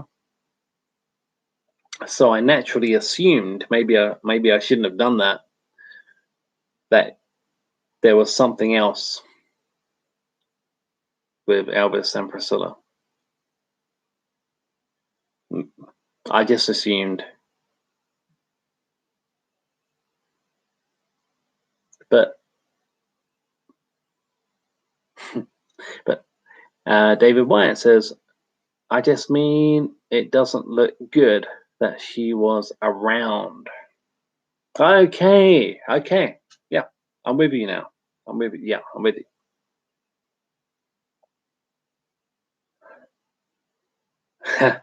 But if you ask me, it's a whole different place. It's a whole different world, a whole different planet.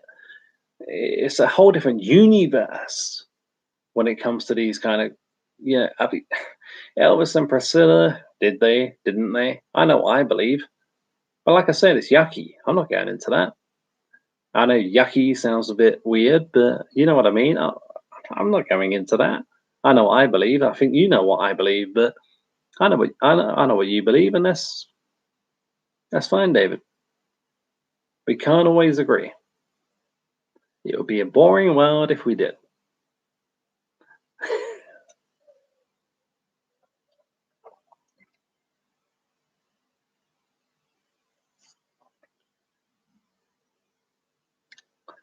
David White says Elvis was trying to mold her into the perfect wife. He also never did stuff like that again.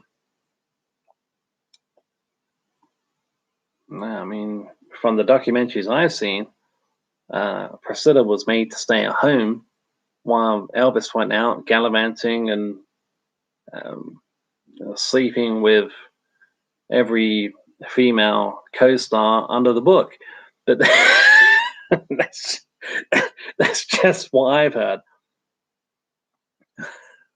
in documentaries. You know, different, like I said, different times, different times. I can't even begin to understand those times. Well, I can try. I've got the gist.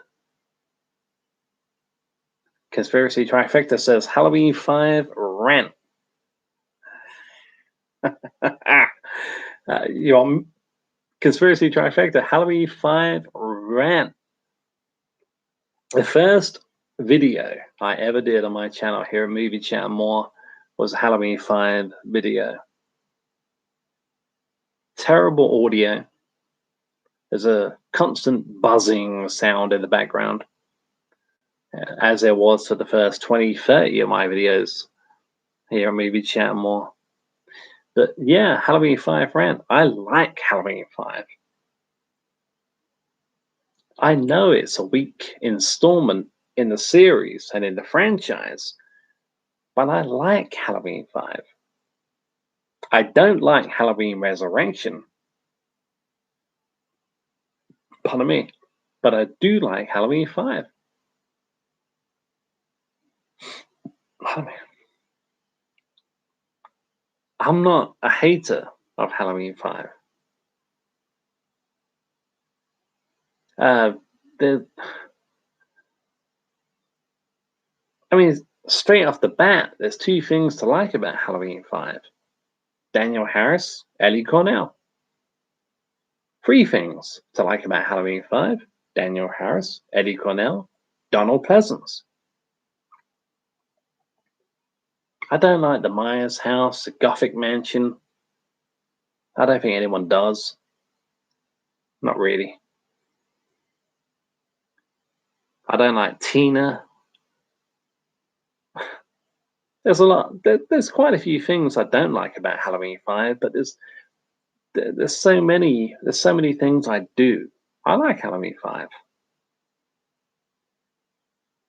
David White says, "Yeah, that's what it was." Excuse me. David White says, "Yeah, that's what it was. The people at Graceland were supposed to mold into a wife for Elvis.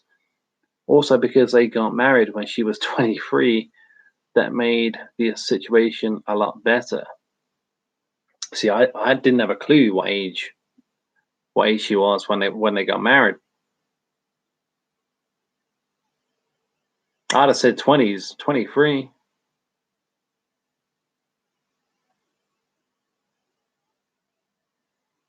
Conspiracy Trifecta says the Sun title annoys me. The Sun title follows up. The Conspiracy Trifecta follows up with damn near disrespectful to the original. The Sun title? Oh, the subtitle. What Michael Myers Unmasked? Yeah, because we saw Michael Myers Unmasked in Halloween in 1978. It was Tony Moran. Subtitle, Conspiracy. Yeah, subtitle. Don't worry about it, man. Yeah, it is disrespectful to the original. because we saw Michael Unmasked in 1978. It was Tony Moran. And if you don't believe me, ask Tony Moran. Tony Moran will be the first person to say, I was Michael Myers. Conspiracy Trifecta says, it just shows how they don't care about the material. Well, that director, I can't think of his name. He's got a weird name. Dominique something. Dominique Gerard. Dominique something. He wanted to make a good horror movie, but he wasn't interested in making a good Halloween movie. He came from an Eastern European horror background, as far as I know. He didn't really give a shit about Michael Myers. He just wanted to make a good horror movie. And it's not a good horror movie. It's an acceptable horror movie. It's just one I happen to like. But if you compare it to Halloween Part 4, there's no comparison. Halloween 4 is my favorite Halloween movie apart from the original. Conspiracy Trifecta says, Moran is a total bullshitter. You should really look into that guy. Yeah, I know. Yep. Tony Moran is not the first person in the world to tell you he was not Michael Myers. I have to agree with McCrae on this one and say Tony Moran should own the role. He was the unmasked Michael Myers. Don't go around telling people you are Michael Myers when you play Michael Myers for 30 seconds or less. But he is a bullshitter. I agree. Conspiracy Trifecta says the director was a total pretentious snob. No suspense. Conspiracy Trifecta says Deborah Hill played the Michael Moore. Yeah. Deborah Hill, that was in the original movie when Tommy looks out the window and the shape is standing there. Yep. And Michael Myers had shrunk. Deborah Hill. So missed. No suspense. You say conspiracy in Halloween 5, yeah? No suspense in Halloween 5.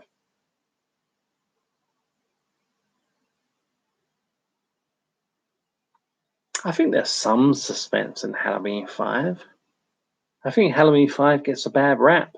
There's so many YouTubers out there that just hate it. And, I don't know. I don't mind it.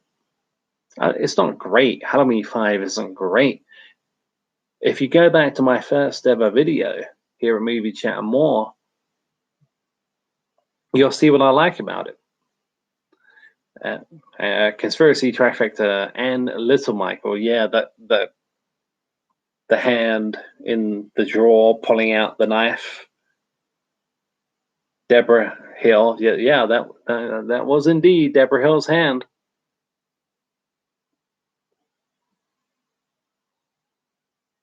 But yeah, go back if you haven't already seen it and watch my first video. I do apologize for the audio on that, and you'll hear what I like about Halloween 5. It's not just the laundry chute scene. There's quite a lot I like about Halloween 5. I happen to like the way Michael Myers is tied up at the end of the movie with his hands or something in chains.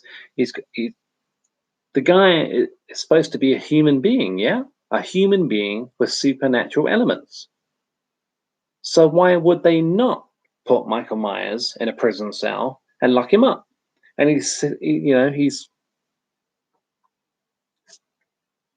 the guy is supposed to be human with supernatural elements. So why would they not put him in a jail cell? That's the way I see it. I know McCrae would disagree, but Conspiracy Trifecta says, watched a lot of your stuff when I was off from work. Thanks so much. I really appreciate that. The Conspiracy Trifecta says, now they got us back.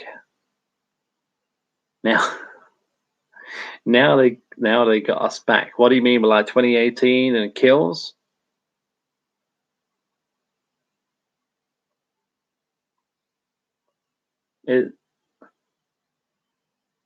Oh, back to work. Conspiracy, back to work. Yeah. I wish I could say I was back at work. I really do.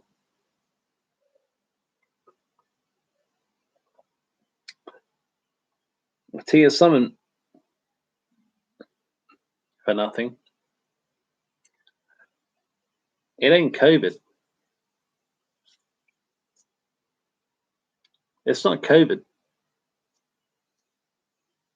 that's put the world in the way it is. It's the way COVID was handled. Right at the very beginning.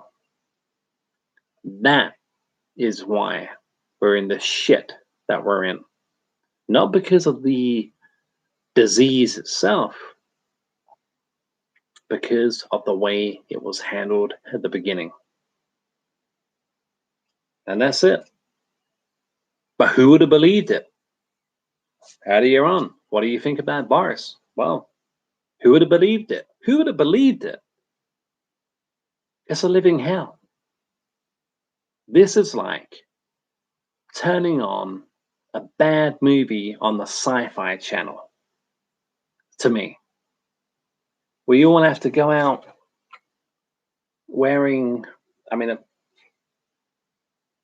a mask. Shops all closed. Stores all closed. Can't get a haircut.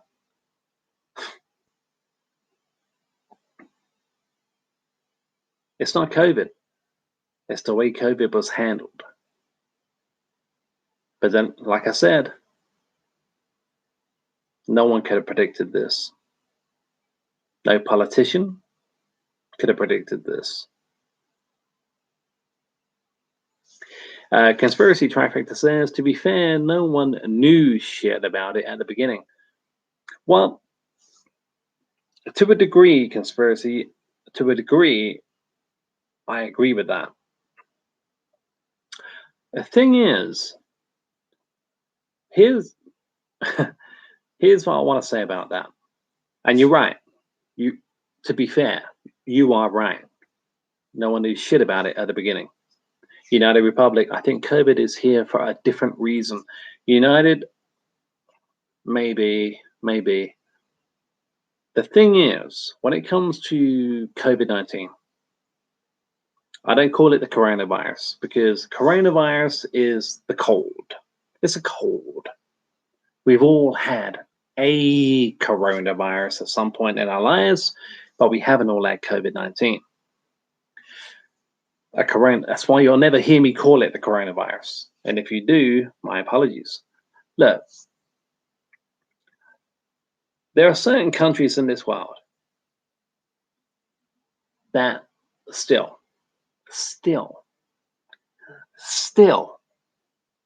to this day, in 2021, as of recording this video, my live stream, there are still countries that insist on eating bat soup. They look at scenes from Indiana Jones and the Temple of Doom differently than we do. Monkey brains. What year are we living in? What year are we living in?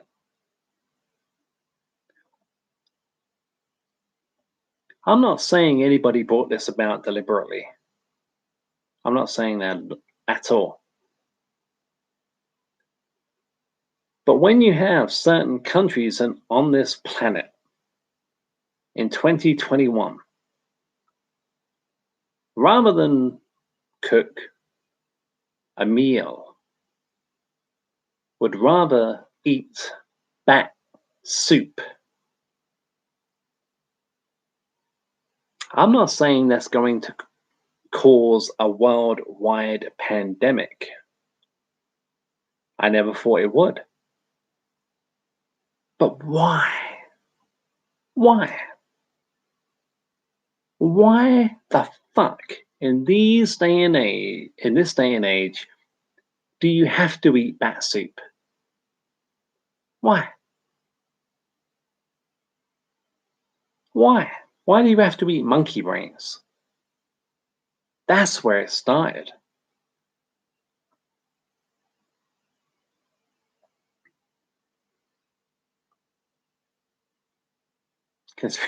Conspiracy trifecta. LOL. Yeah. Conspiracy trifecta says, and give us the Black Plague of the 2000s. Well, that's what I'm saying. There's just no need for it. We don't live in the 1700s anymore. We don't live in the 1600s anymore. We don't have to. I mean, United Republic, I think COVID is here for a different reason. I'm not going to quote you on that. I'm not going to quote what I think you mean. I think I know what you mean. Maybe you're right. I would not adhere to that. But we don't have to eat that. We don't have to eat the kind of shit that they ate, 1,500 years ago. We don't have to eat that shit. Bake a potato.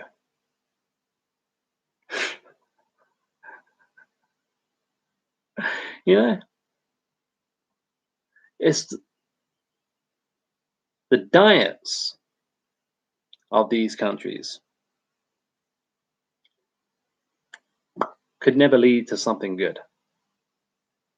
I'm not saying they could lead to a pandemic, but they were never going to lead to something good. Ever. And I have not named any countries. I think you guys probably know the countries I'm talking about, or the country I'm talking about. But why? Bat soup. Why? Indiana Jones and the Temple of Doom eat your heart out, literally. Jesus Christ.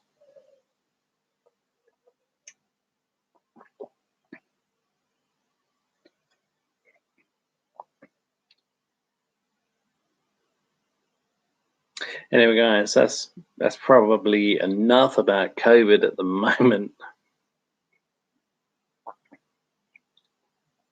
Black Plague of the 2000s, yeah.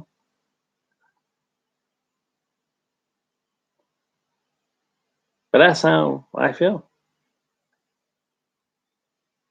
about COVID and where it came from and why there is no need for it to be here at all. There's just no need for it.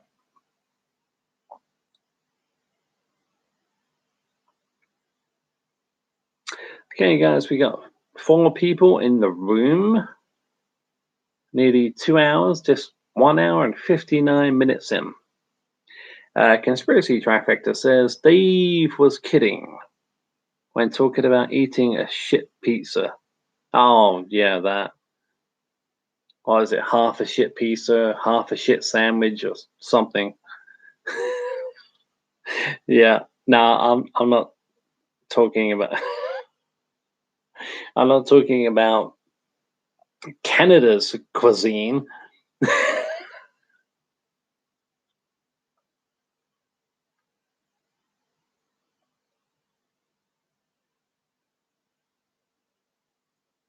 Conspiracy Trifecta, don't do it, guys. Eating a shit, yeah, half a shit pizza or half a shit sandwich. Yeah, I do remember McCree talking about that, but he weren't talking about COVID. He was just talking about movies, I think. Maybe Halloween 5 and Halloween Resurrection. I don't know. Can't remember.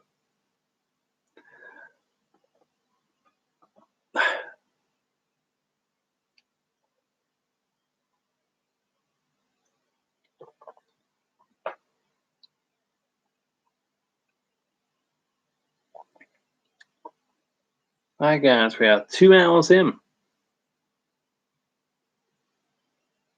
4:13 a.m. here in the UK. Been a great stream. Lots of Elvis chat. I always enjoy that. Lots of Halloween chat. Talking of Halloween, Conspiracy Trifecta says Halloween 6 theatrical and producer. I've seen what I need to see of the producer's cut. I can't seem to get hold of it here in the UK, but I've seen what I need to see. It doesn't make much of a difference. The music in the producer's cut is a lot better. A lot better. It's getting late for you. Damn, 4:14. Well, I'm fine. Conspiracy Trifecta, how much sleep do you get? At the moment, my sleep pattern is completely fucked up. My sleep pattern is topsy turvy.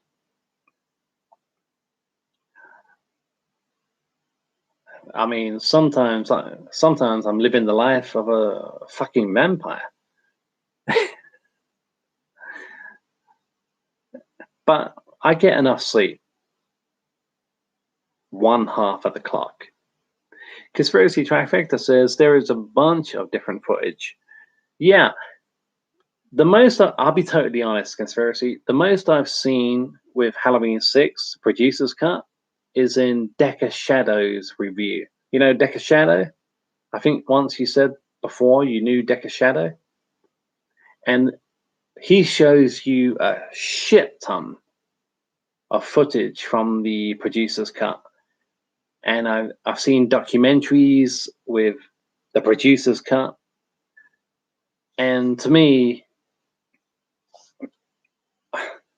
I would love to own it just to say I have it.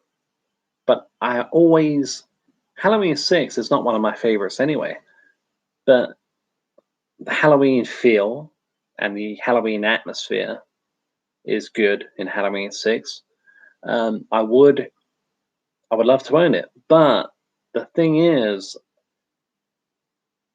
whichever cut you watch, it doesn't change the fact that Michael Myers, all these years, has been controlled by the Curse of Thorn. It's still the same shit show. Shit show. It's still the same. It's still the same movie, but slightly altered, slightly different. And the ending with, spoiler alert, the ending with Dr. Loomis getting the Curse of Thorn on the, no.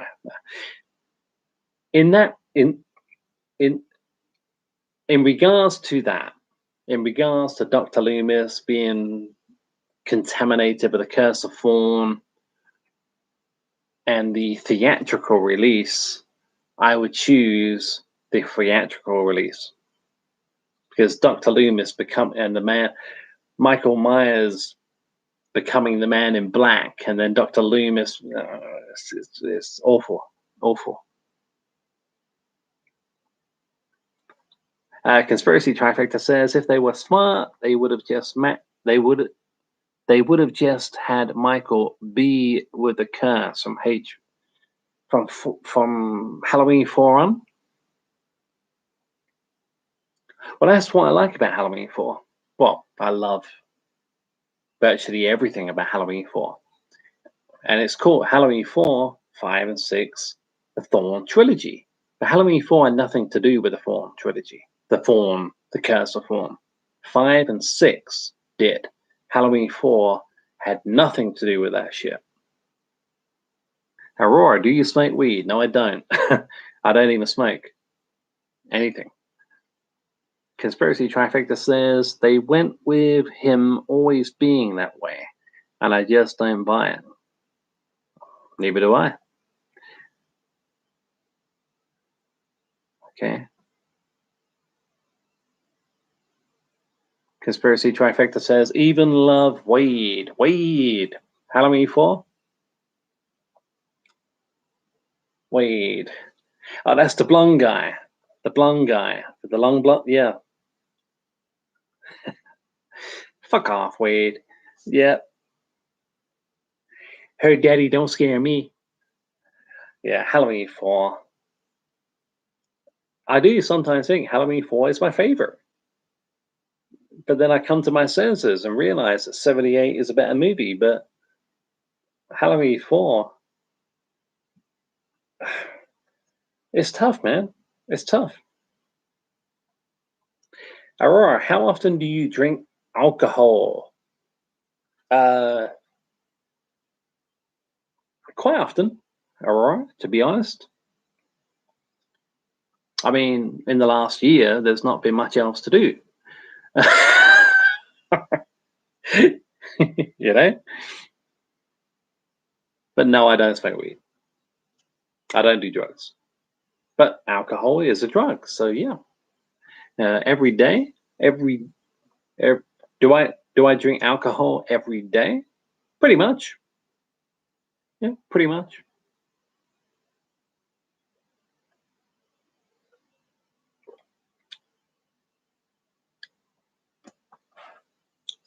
Not much else to do, Aurora. Not since the apocalypse.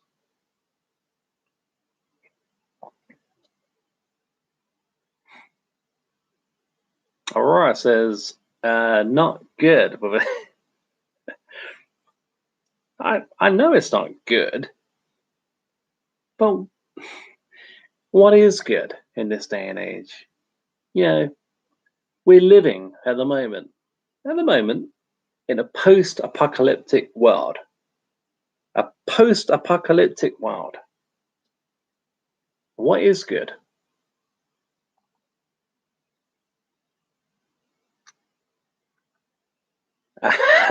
Oh, Breakdown Palace Productions is in the room. Party people. Breakdown. You're in my domain now, buddy. Well, down. Breakdown Palace Productions. Guys, if you do not know this guy's channel, check out Breakdown Palace Productions. He's a funny guy. He's a talented, very talented guy. And he knows his shit when it comes to trivia. Welcome to the chat, Breakdown. Conspiracy Trifecta. Never smoked nor had a drop of alcohol in my life. In your life? Well, never smoked. Well, I've smoked, but not often. I mean, like 2 cigarettes a year, if that. Breakdown Palace Productions. Come on, stop it. I'm blushing. Now, honestly, this guy, if you haven't subscribed to Breakdown, come on.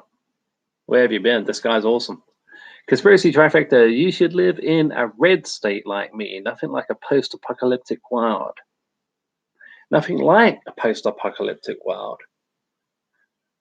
A red state. So red, where you are. See, red here would be Labour, which is Democrat. So red in the USA is Republican. Yep.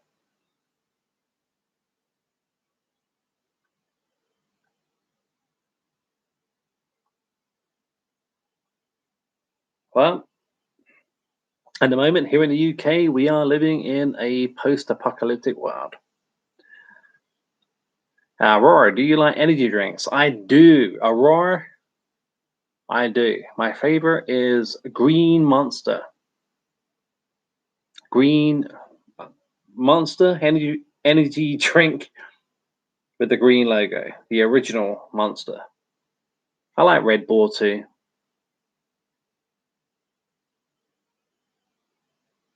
Breakdown Palace Productions. We there's two quizzes on my channel. They were live. I know you were working, weren't you? And but they're still up on my channel. So after after this, check them out.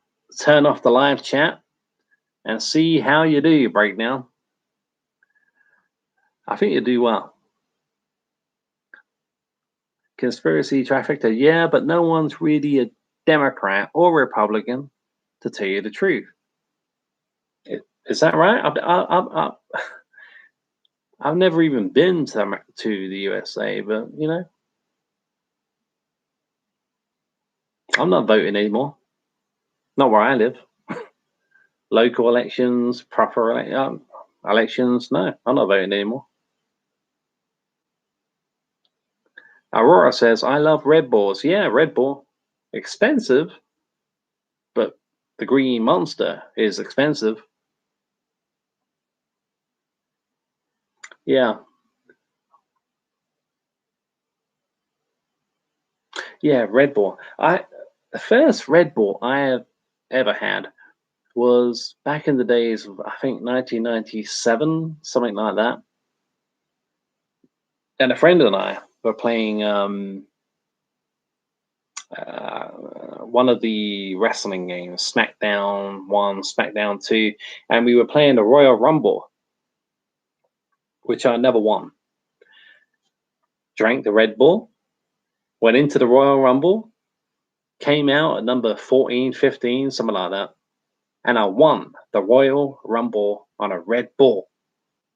The Red Bull helped me win the Royal Rumble.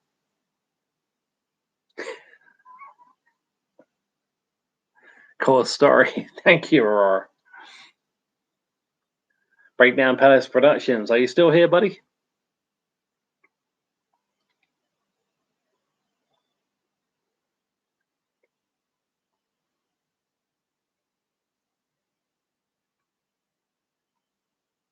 Palace Productions, yep.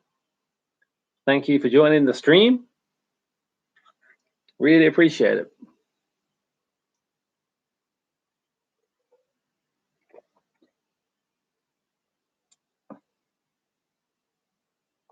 Yeah, that's how I won my first Royal Rumble on the PlayStation 1, I think it was. Red Bull. And I won it, I think, as either Shawn Michaels or Triple H. United Republic. I pretty much look down on people who don't mostly drink who don't. Sorry. I pretty much look down on people who don't mostly drink water. I need to buy more bottles of water. I do. Because when I wake up hungover, I'm very thirsty. So I need a bottle of water next to my bed. I need to start buying more water for that reason.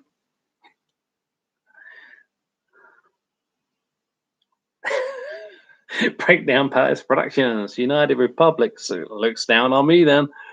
Probably gotta. No, I do. I do. I need to start buying more water for that reason. I wake up, I'm dehydrated, man. I'm dehydrated. I need a bottle of water by my bed so I can just have a drink of water and get the fuck back to sleep,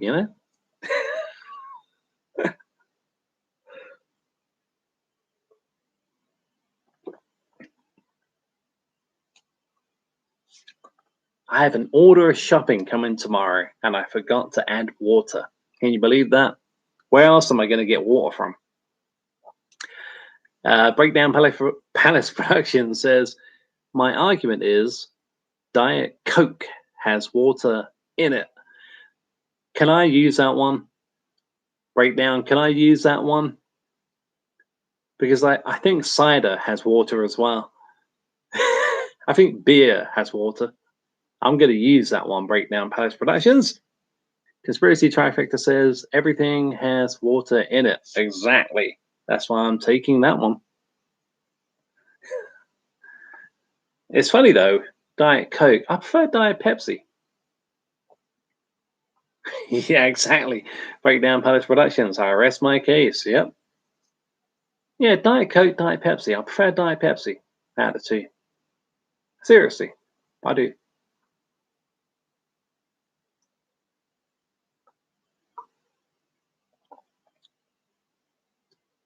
United Republic, even pardon me, even heroin. I don't go there. Elizabeth Vugs, what should I rap about if I did not go through a lot? I don't know. Sorry, I don't know. Conspiracy Trifecta, I'm a Pepsi guy too when it comes to drinking that stuff. When it comes to the diet ones, when it comes to diet, Diet Pepsi or Diet Coke, I prefer Diet Pepsi. When it comes to just Pepsi or Coke, I probably prefer Coke. Heroin, is that why you said heroin? Yeah. And music is my passion. Oh, wait.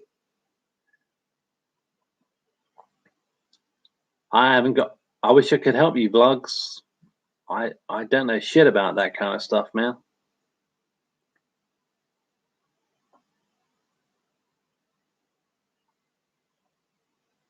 Conspiracy Trifecta says, "What's your SoundCloud? Are you talking to Vlogs? Are you talking to Vlogs when it comes to that?"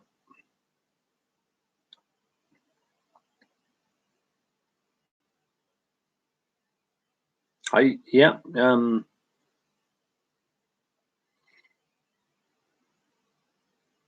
Yeah, I'm talking to him. Oh, that's cool. Like I said, I encourage it when you guys talk to one another in the chat. It's great.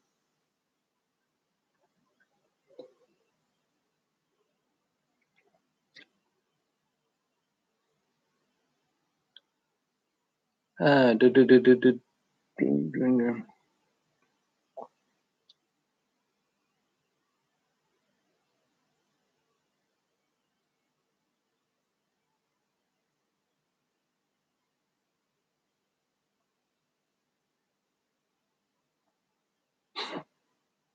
United Republic, LOL. Imagine a whole street where no one talks to Richard.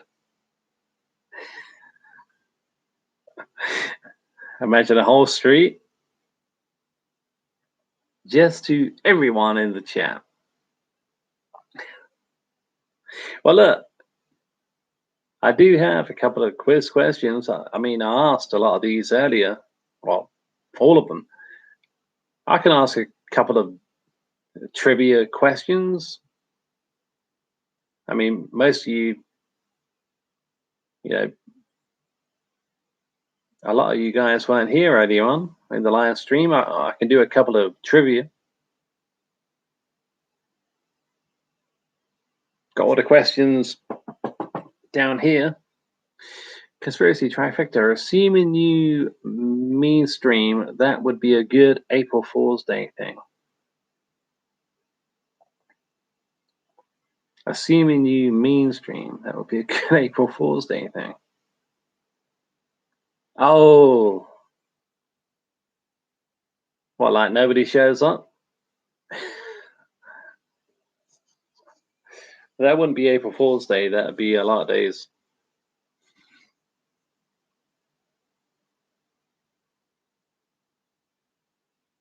Okay, I mean, I do have the questions here. I mean, I could say I don't think anyone here was here when I did the quiz. Okay. Which actor connects the movies Pure Luck, Predator 2, and Lethal Weapon? Conspiracy Trifecta says, no, I mean we just ignore you and talk to ourselves.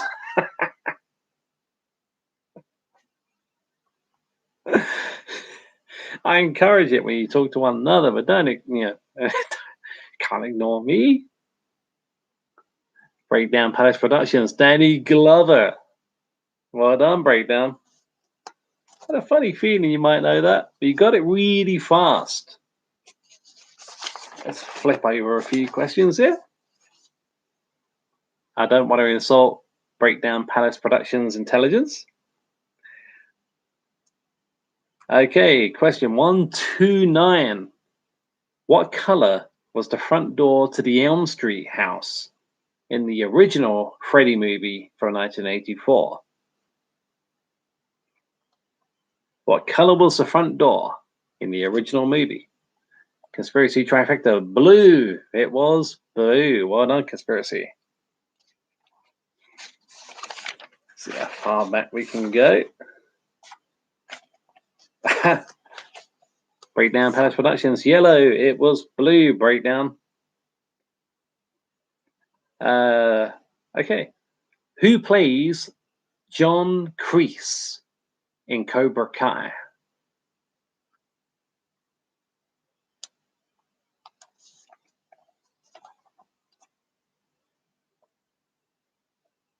Who plays John Kreese in Cobra Kai? David White, Martin Kove. It is Martin Kove. Well done.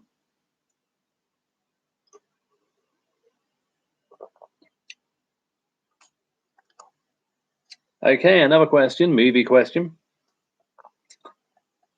Who played Billy the Kid in the Young Guns movies?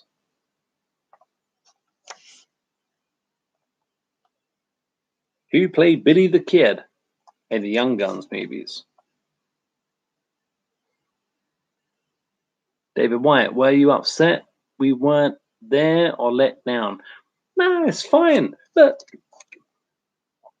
Breakdown Palace Production, Estevez. It was. Well done, Breakdown. It was Emilio Estevez. No. What? Upset? Or let down? No, not at all. People have got shit to do, man. Emilio Estevez, David White. Yep, Breakdown just beat you to that one. From what I can see. No, people have got shit to do. People have got lives to live. They got their own streams to do and jobs to go to, and yeah, it's no problem. It's fine. Okay, movie question. Ready? Who played Poison Ivy in 1997's Batman and Robin?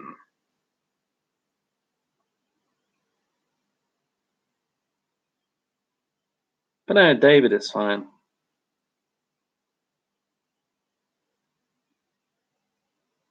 Breakdown Palace Productions, Uma Thurman. David White, Uma Thurman. I know what you mean, David. Breakdown just got there.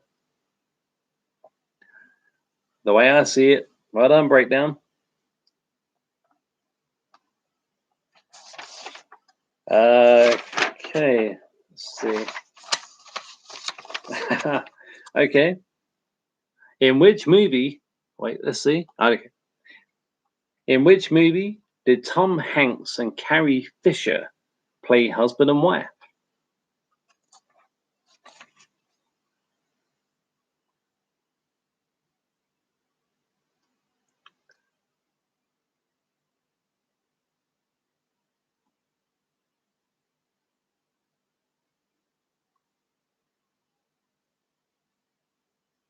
No? Tom Hanks and David White. The Burbs. The Burbs it was. Well done, David. You got that one, my friend? Okay. Music question. Which band had hits with Bring Me to Life, Call Me When You're Sober, and My Immortal?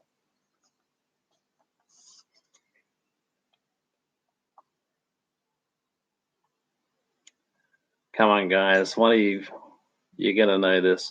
This did go earlier on.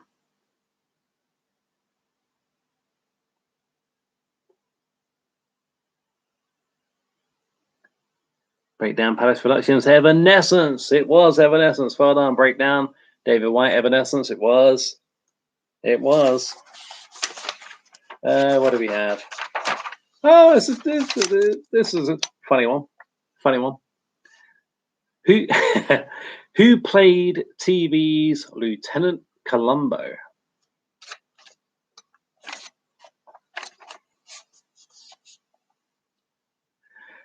Who played Columbo?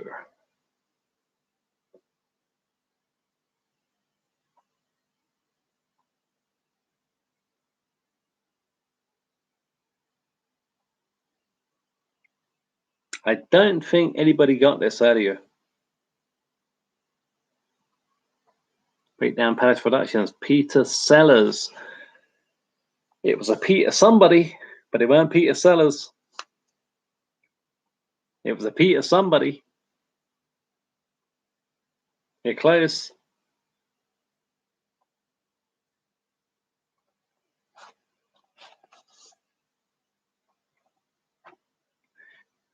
Anyway, guys, I'm still going to be here. Stick with me. Peter Sellers. No. Yep. I'll be right back. I'm not going to stop the stream this time. Wait a minute. Breakdown Palace Productions, Peter Pan. Good guess, but definitely wrong. Zzz. Gotta take a leak. I'll be right back. Breakdown. I'm not going to break my finger.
What do we have?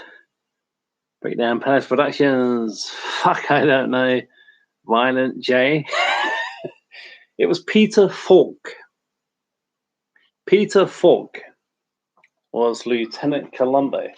Okay, which actor connects the movies 10, Santa Claus the Movie, and Arthur? 10, Santa Claus the Movie, and Arthur. I'm thirsty, guys. This is thirsty work. Conspiracy trifecta. Tim Allen. Oh, that answer did come up earlier on. I know where you're coming from. It's not Tim Allen. Bo Derek, says Breakdown Palace Productions. No, it's not Bo Derek. Forget about Santa Claus the Movie. Why Bo Derek was ever in that. But think more of 10 and Arthur. It's a British actor.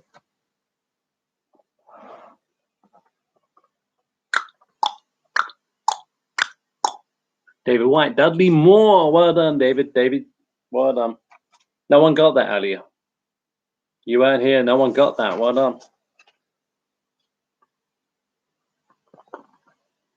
Well done, David. What do we have? What do we have? Okay. Who played Lois Lane in the 1990s TV series The New Adventures of Superman?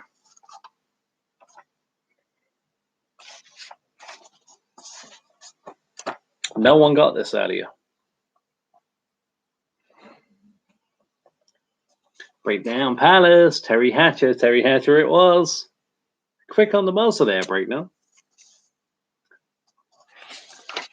Okay. Okay. Which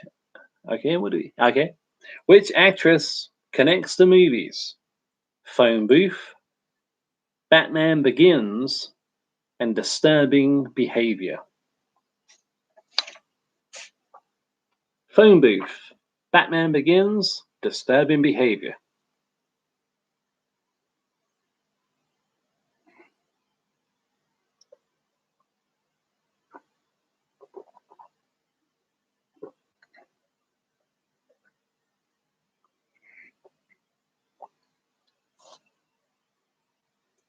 Breakdown Palace Productions, Cate Blanchett. Good guess. Nope. Wasn't Cate Blanchett. I keep having to fucking check myself. David White, Katie Holmes. It was Katie Holmes. Well done, David. See, earlier on, Daddy TV was here, and it would have been a great spar off, but it's the way it goes. If you're busy, you're busy. It's the way it goes. Okay. This would have been question 108. Who had hits with Rock DJ, Angels, and She's the One? Rock DJ, Angels, and She's the One.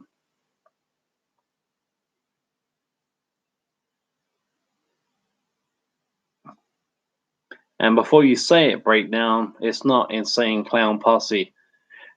You got it, Robbie Williams at Breakdown Palace Productions. Robbie Williams. Well done. Well done. Okay. This one, fingers on buzzers. It's quite easy. Which serial killer is often referred to as the killer clown?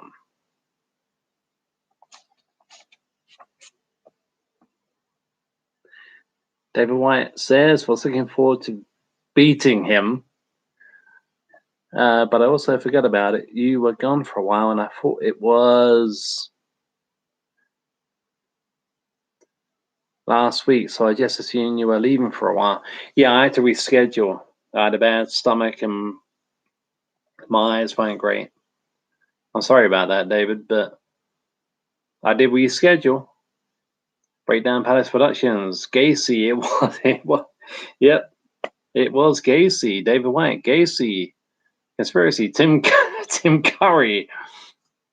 Yep, it was John Wayne Gacy. And who got that first? I can see Breakdown Palace Productions. Well done, Breakdown. Okay. Oh, here we go. This would have been question 111.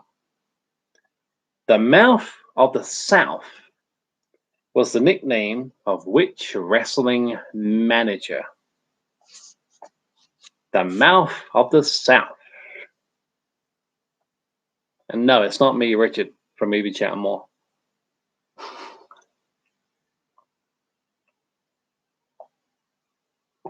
Breakdown Palace Productions, Jimmy Hart. A funny feeling you get that. Well done, Breakdown. Well done, my friend.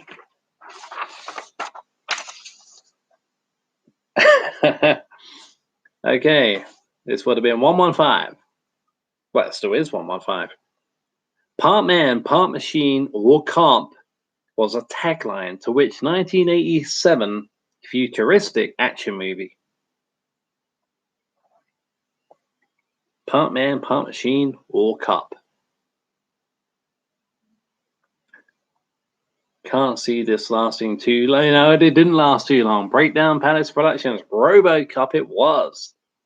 On a bit of a roll, Breakdown. On a bit of a roll, my friend. Okay, whatever we have. Okay. Question 121. Who had hits with Jenny from the Block, and Ain't It Funny?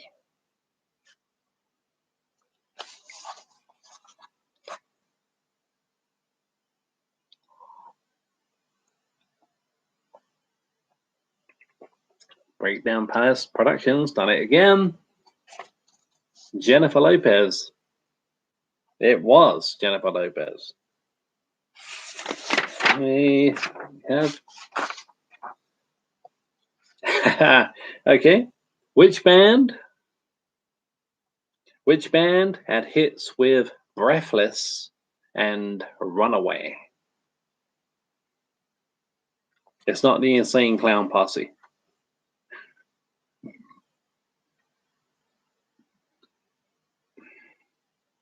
Breathless and Runaway. Breakdown Palace Productions, of course. Breakdown, if you were here earlier on. But you got it now, and that's what counts. Well done, my friend. Well done. Okay, question. This what conspiracy trifecta. Del Shannon. Del Shannon did have a song called Runaway, but not the Runaway I'm thinking of, and not Breathless. But that's a good guess. Okay, who played the inventor in Honey, I Shrunk the Kids and a nerdy neighbor in Ghostbusters?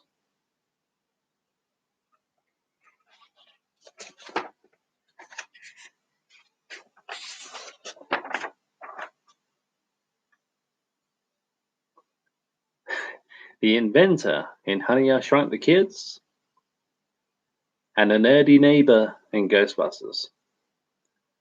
Breakdown Palace Productions, Rick Moranis. Well done, Breakdown. You got a bit of a roll. Okay, which band had hits with Save the Last Dance for Me, Saturday Night at the Movies, and If You Cry?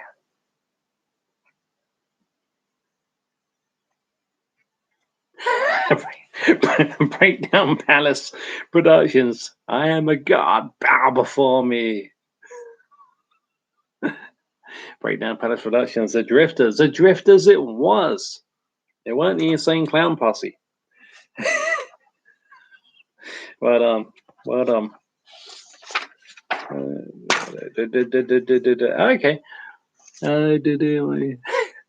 133. Who played Bill Murray's love interest in Groundhog Day? Bill Murray's love interest in Groundhog Day.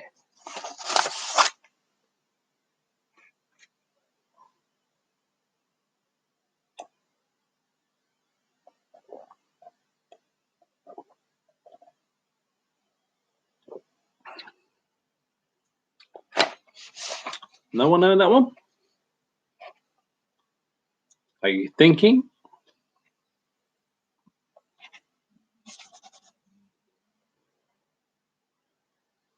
You're thinking.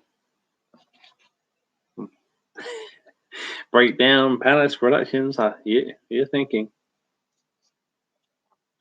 Okay, I'll give you a hint.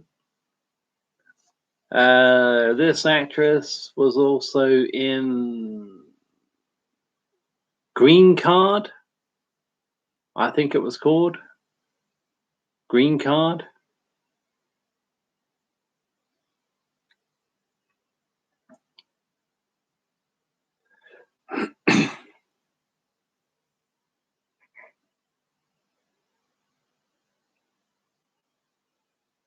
Yeah, it was. It was called Green Card. I think I might have to skip this one. Nobody? I sound like a teacher in Ferris Bueller's Day Off.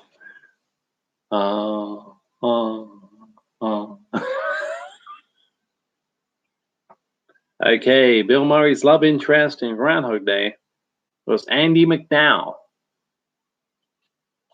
Andie MacDowell.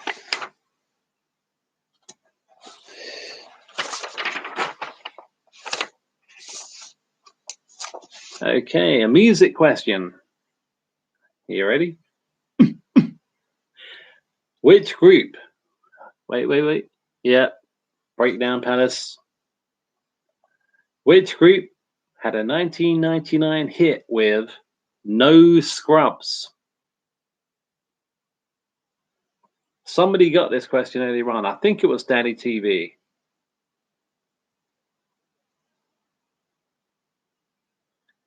'99 hit with No Scrubs. Breakdown Palace Productions. TLC it was. Tables, ladders, and chairs. You got it, my friend. Okay. This would have been 138. Which wrestling executive wrote the book Controversy Creates Cash?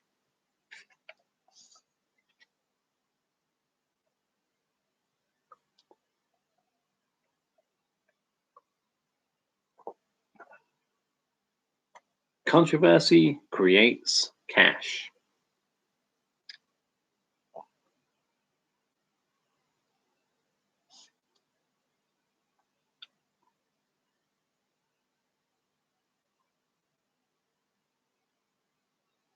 Breakdown Palace Productions, Eric Bischoff. It was. Great book, by the way. I want to buy it. I do want to buy that. I'd love to read it. I've got Eric Bischoff's Blu-ray. Yep.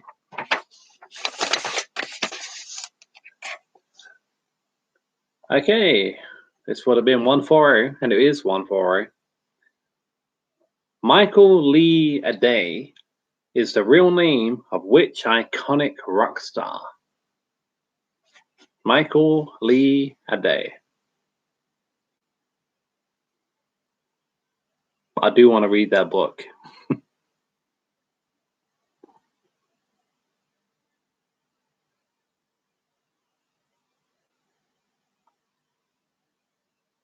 Breakdown Palace Productions. Bret Michaels. No, not Bret Michaels. I did say iconic, didn't I? I always find that name funny as well. Bret Michaels. Probably know why.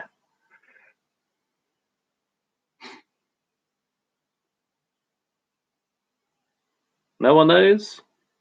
Michael Lee Aday? It was Meatloaf. Meatloaf.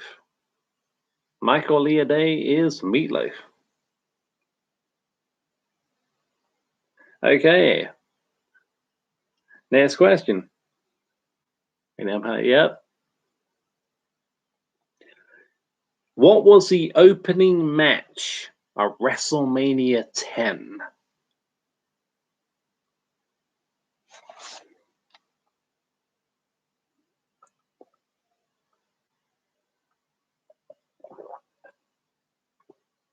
This question did go earlier on.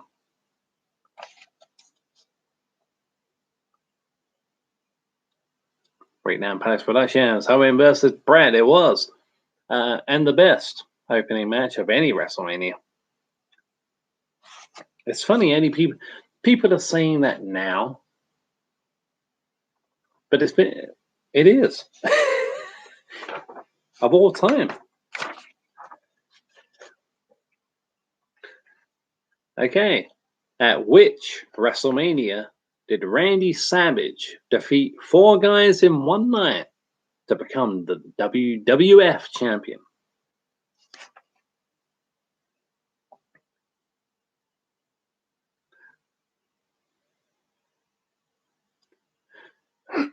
Excuse me. At which WrestleMania did Randy Breakdown Palace Productions 4? WrestleMania 4 it was. Well done, man. Well done, my friend. Who had a 90s hit with Don't Speak?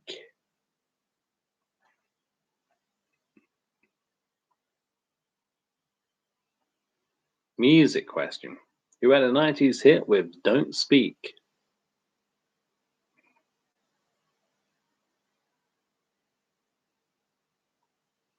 Breakdown Palace Productions. No doubt. No doubt. And no doubt it was. It was. Okay. Who played Mitch Robbins in the City Slickers movies? Pardon me. Pardon me. Well, excuse me. Who played Mitch Robbins in the City Slickers movies?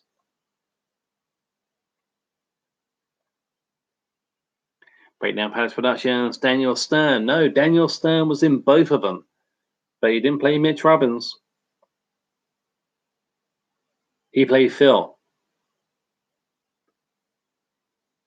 Phil? Yeah, Phil. Breakdown Palace Productions. Yeah, Breakdown Palace Productions. Billy Crystal. It was. Well done, Breakdown. Well done. Next question. Movie question. What was the name of the psychotic killer family in 3 Rob Zombie movies, starting with House of 1000 Corpses? What was the name of the family?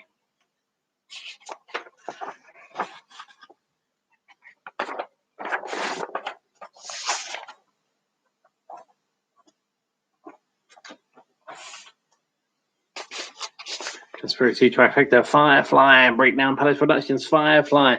I see Conspiracy Trifecta got that one first. From what I see, Breakdown, if you got it as well. And there's a delay. That one goes in my chat to Conspiracy. Well done, Conspiracy Trifecta. Let's turn over a few of these.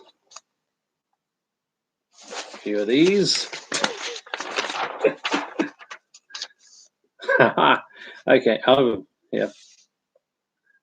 Okay. Question 56 is what this would have been.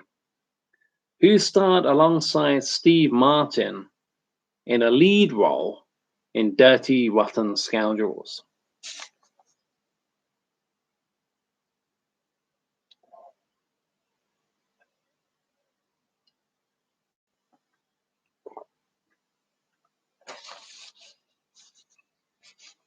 Breakdown Palace has got it. Michael Caine, well done. Michael Caine it was. Well done. Okay. Who played John Rambo's commanding officer in First Blood?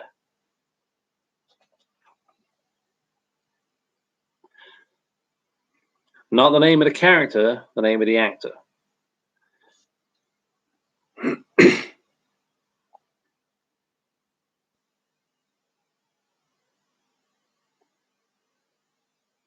I'm not going to hang on to this question too long. Breakdown Palace Productions, Brian Dennehy.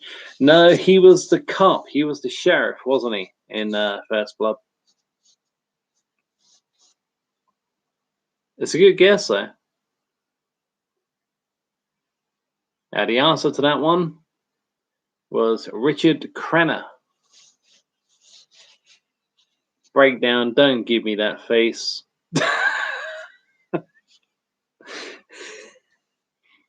Okay, who played the American president in Deep Impact? Who played the American president in Deep Impact?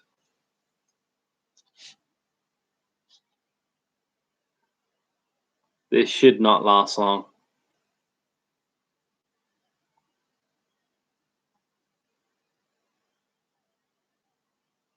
I don't think anybody got this on the last go around, but somebody has certainly got it this time, and it's Breakdown. Breakdown Palace Productions, Morgan Freeman, well done. Question mark. No need for the question mark, my friend. You got it. It was Morgan Freeman. Well done. The evil spirit of Charles Lee Ray hides inside which doll?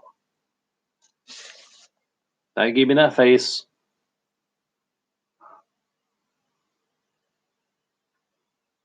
Breakdown Palace Productions, if I means I'm not sure. Okay.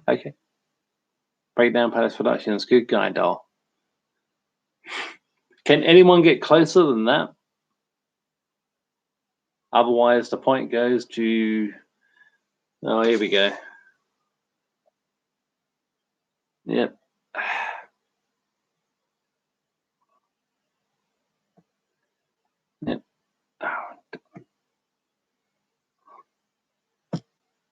fucking idiots.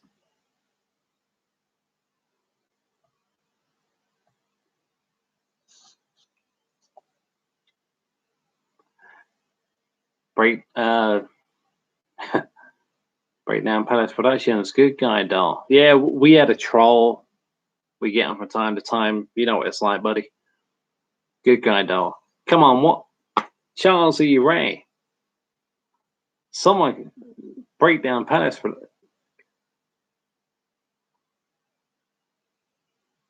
Productions. Yeah, do heroin like I do like a real man. Heroin like I do like a real Chucky. Yeah, oh, were you answering that, dickhead? Then don't bother. I'll get rid of them. Joe Shipley, good evening. Good evening. Welcome to the chat. Okay. Movie question. Who played the lead villain? The lead villain in the Tom Jane version of The Punisher.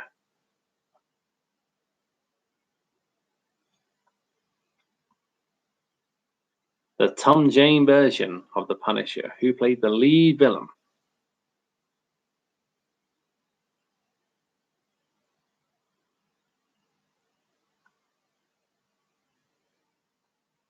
Breakdown Palace Productions. John Travolta. Well done. It was John Travolta himself.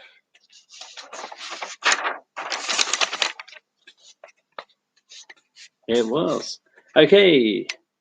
Kate Hudson is the daughter of which iconic actress? Kate Hudson is the daughter of which iconic actress? Breakdown Palace. Goldie Hawn. It was Goldie Hawn. You're on fire. Okay, music question. Joe Shipley, Farrah, like Farrah Fawcett. You mean? That's a good guess, but no, Breakdown got it. Goldie Hawn. Music question. Who had hits with Nikita and Crocodile Rock? Nikita and Crocodile Rock.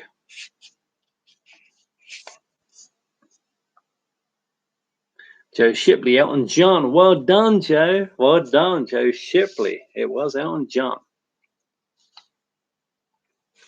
Let's follow that up with another music question, shall we? Who had hits with Steamy Windows, What's Love Got to Do with It, and We Don't Need Another Hero?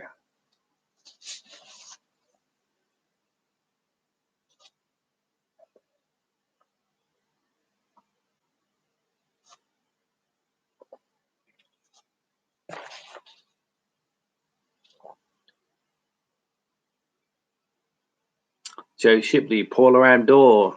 Good guess, but no. Breakdown Palace Productions, Tina Turner. It was Tina Turner. Well done. Well done, Breakdown. Okay. Next question. Who played Carrie Heffernan in the hit sitcom The King of Queens?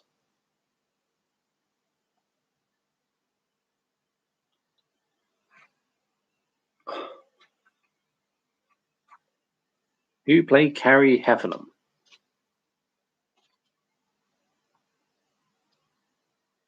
Breakdown Palace Productions, Leah Remini. It was Leah Remini. Well done, Breakdown. You're on a roll. Joe Shipley, Scientology. Yeah. Scientology. I'm glad you went live. I was bored. Oh, well, no, thank you, Joe, for being here. Thank you. Okay, next question. Who played Sheriff Brackett? Hold on. Who played Sheriff Brackett in Rob Zombie's 2007 Halloween?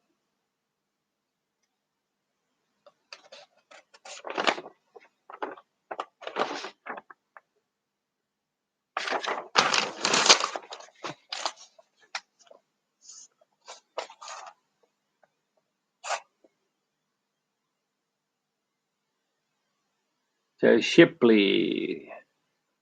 Grimmer Worm Lounge. Is that a real person? Never heard of that.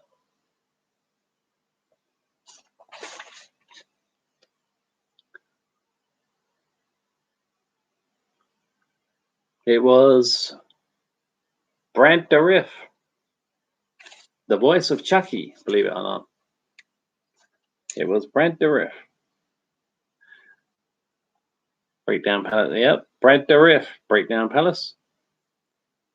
Okay, next question. Jack Lemmon and Walter Matthau played feuding neighbors in which two comedies? If you say one, you got the, pardon me, you got the point. Joe Shipley, voice of Chucky. He was. Jack Lemmon and Walter Matthau play feuding neighbors in which two comedies? If you say one, you got the point. Joe Shipley, Grumpy Old Man. It was Grumpy Old Man. Well done, Joe. Breakdown Palace Production, Grumpy and Grumpier Old Man. The first one I see is Joe Shipley. Breakdown second. There could be a delay there, but I said the point goes to whoever gets one of them. So Joe, that one goes to you. But you said Grumpier as well, Breakdown, so you said them both. So it's 50-50. 50-50. Anyway, next question. How many seasons of 2.5 Men featured Charlie Sheen?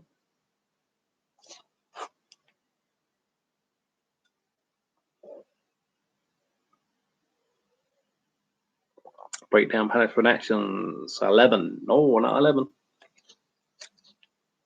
It could have been 11 seasons of 2.5 Men. Right now, no, not 9. You're close.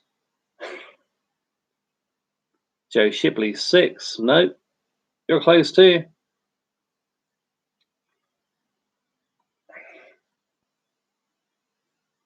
Joe Shipley, 8. You got it. Breakdown Palace Productions, 8. Joe Shipley, I see it in my feed. That's Joe Shipley getting that right first. So you both got it. Joe Shipley, I see in my feed, got it first. It was the real 2.5 Men. Which band had hits with With or Without You, Beautiful Day, and I Still Haven't Found What I'm Looking For?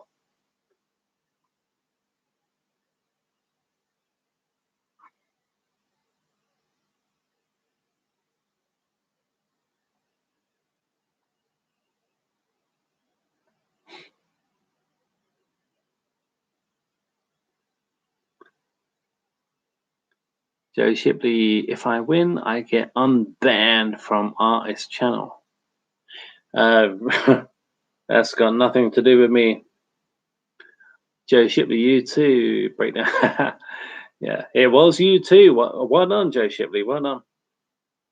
Yeah, there is no winning in this. Like when I did this originally in my last 2 streams, you guys want to give the points? I'm not saying a fucking winner.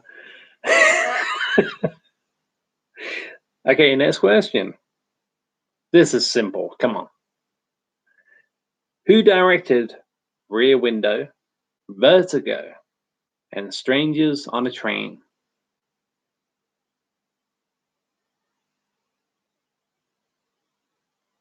Rear Window, Vertigo, and Strangers on a Train. Come on, guys. Piece of piss. Breakdown Palace Productions. Hitchcock. It was Hitchcock. Well done.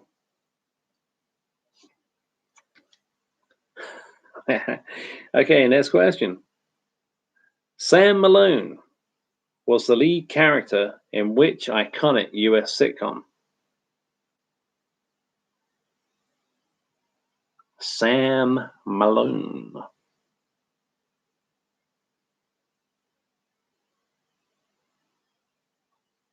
Breakdown Palace Productions. Cheers. It was Cheers. Well done, Breakdown. Well, Breakdown Palace Productions. Okay, the next question. Movie question.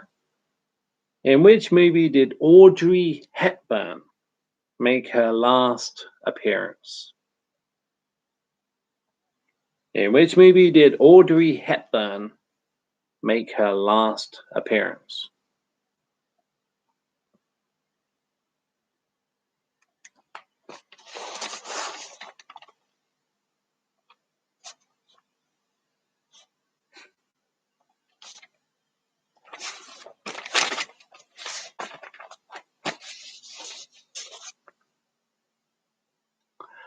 Breakdown Palace Productions. Fuck, I should know this. Joe Shipley, always. Joe, well done. It was always. That's not easy. That's a that's a great answer. It was all Audrey Hepburn. Well done. Yeah. Breakdown. Fuck, I should know this.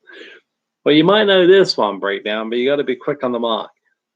Who had hits with My Hometown, Streets of Philadelphia, and The Wrestler? My Hometown, Streets of Philadelphia, and The Wrestler.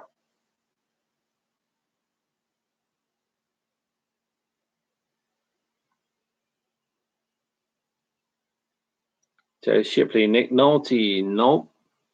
Breakdown Palace Production, Springsteen, it was Bruce Springsteen. Well done.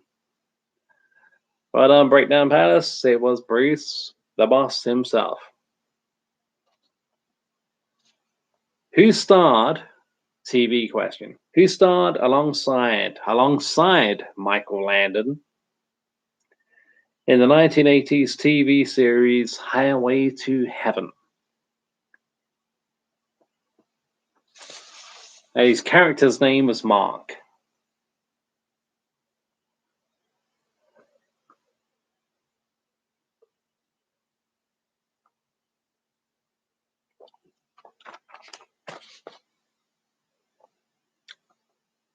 Breakdown Palace Production, Shaggy 2. Nope.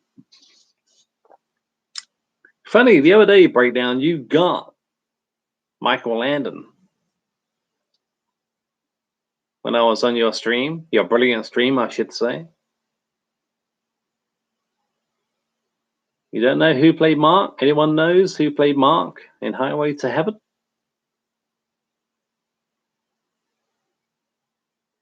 Victor French.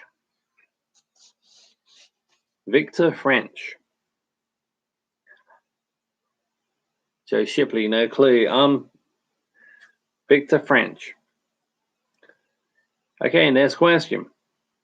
In 1957, Plymouth Fury played the title role in which movie based on a Stephen King novel? In 1957, Plymouth Fury.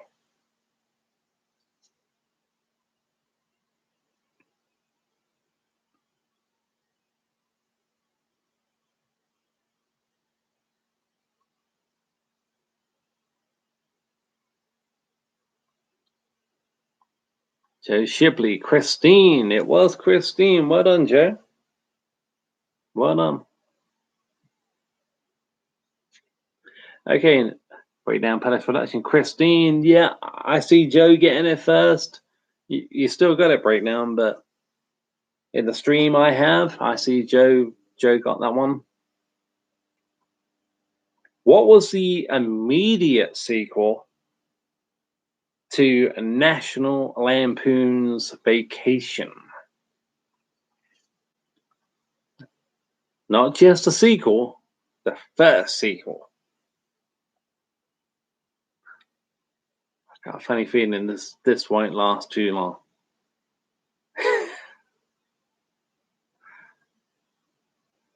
Joe Shipley, European Vacation. Breakdown Palace Productions, European Vacation. I see Joe first. Joe Shipley, you both got it. I see Joe. There could be a delay, but there was earlier. There was a massive delay. Joe Shipley, European Vacation. It was. National Lampoon's European Vacation. Okay. Jack Nicholson and Michelle Pfeiffer collaborated in which 1994 tongue-in-cheek horror movie? Jack Nicholson and Michelle Pfeiffer.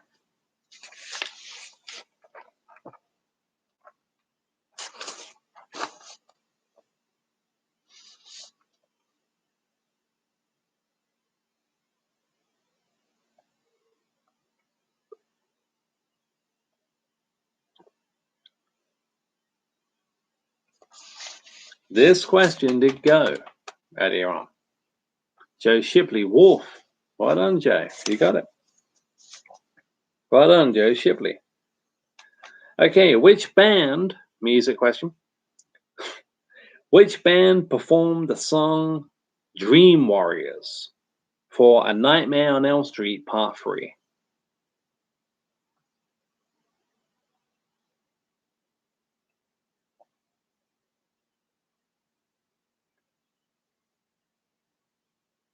Breakdown Palace Production, Dokken. It was Dokken. Well done, my friend.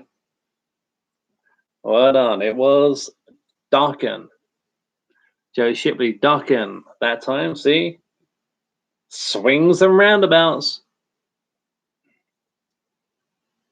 Okay, in Rocky 3, in which round did Clubber Lang defeat Balboa to become the world heavyweight champion?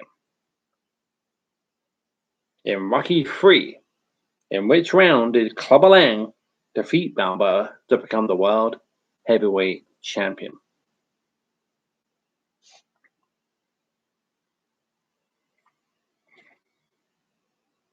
I'll give you a clue. It's not round 3. Joe Shipley, round 4? Nope, it's not round 4. It's not round 3.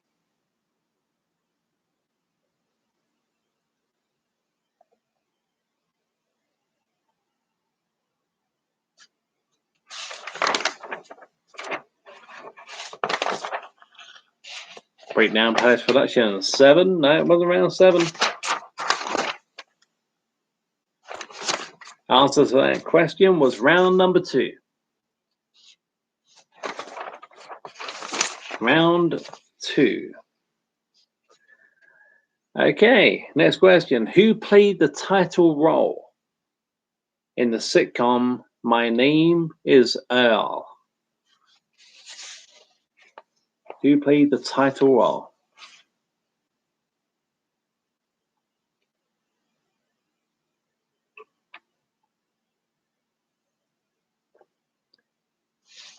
Breakdown Palace Productions, Jason Lee. It was Jason Lee. Well done, Breakdown. Well done. Okay, movie question coming up. Joe Shipley, Brady Lee. No, it was Jason Lee. Aftershocks was the subtitle to which 1994 horror comedy? Aftershocks.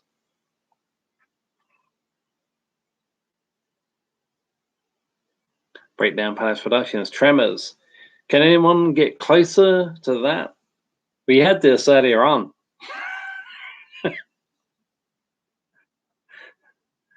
Can anyone get closer than Tremors? Considering Tremors was 1990 and this was 1994, no one else? Yep, you got it. Breakdown Palace Productions, Tremors 2 Aftershocks. Well done, Breakdown. Joe Shipley, well done. Tremors 2. I see it on my stream as Breakdown getting that one first. Aftershocks. Tremors 2 Aftershocks. Well done. Okay. Music question. Who had a 90s hit with Love Shack? Who had a 90s hit with Love Shack?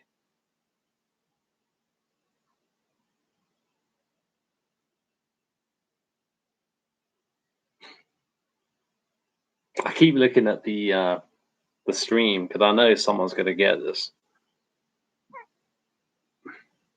Breakdown Palace Productions B-52s. It was the B-52s. Well done, Breakdown. All right. Now, don't make any faces at me. Okay. Which song does Britney Spears perform on karaoke in her 2002 movie Crossroads?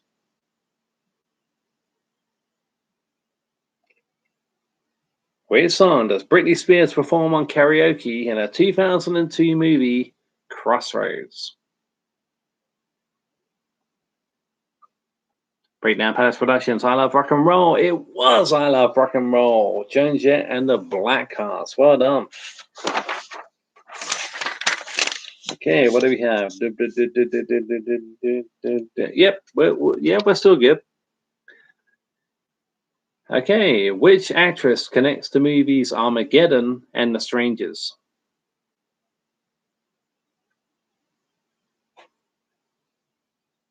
Armageddon and The Strangers.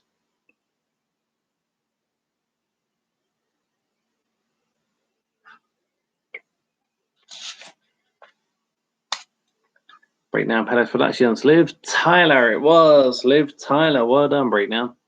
Joe Shipley. I have to go. Breakdown can play. Okay.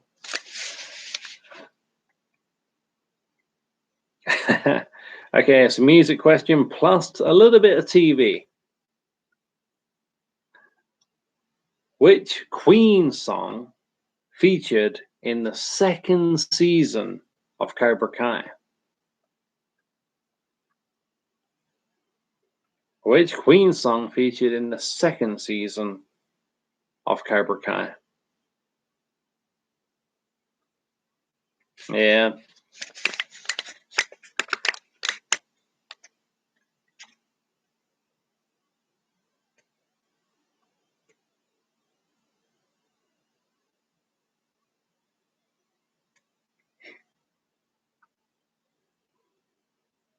Breakdown Palace Productions. We are the champions. No. It was The Show Must Go On. Season 2, Queen song was Show Must Go On. There was a Queen song in season 1. Can't think of what it's called, but live for nothing or die for something is a quote from which Rambo movie?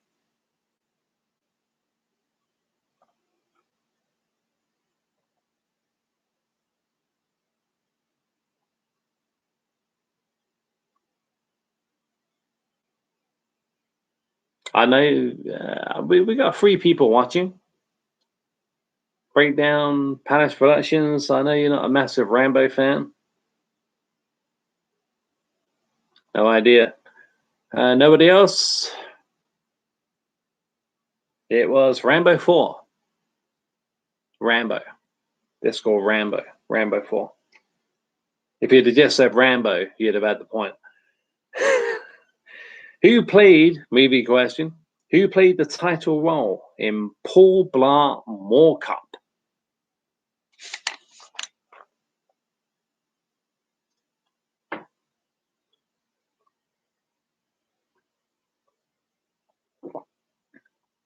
Paul Blart Mall Cop. Joe Shipley, Kevin James. It was Kevin James. Well done, Joe. Breakdown Palace Productions. The look. I'm not seeing that. It was Breakdown Palace Productions. Kevin James. Joe got that one, I think. Yeah, before. Who starred alongside Kevin James in the movie I Now Pronounce You Chuck and Larry?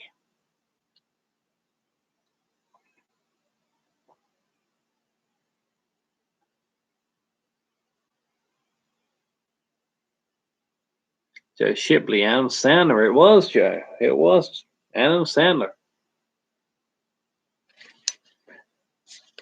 Okay, another movie question coming up.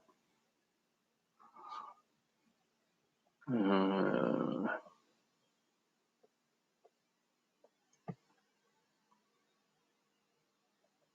worry, guys, I'm still here. Right. Who was the makeup artist for the original Friday the 13th? Friday the 13th, Part 4.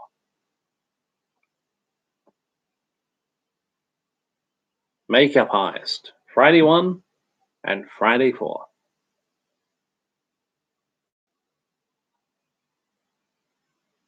Joe Shipley, Savini. It was. It was Tom Savini. Well done. Well done, Joe.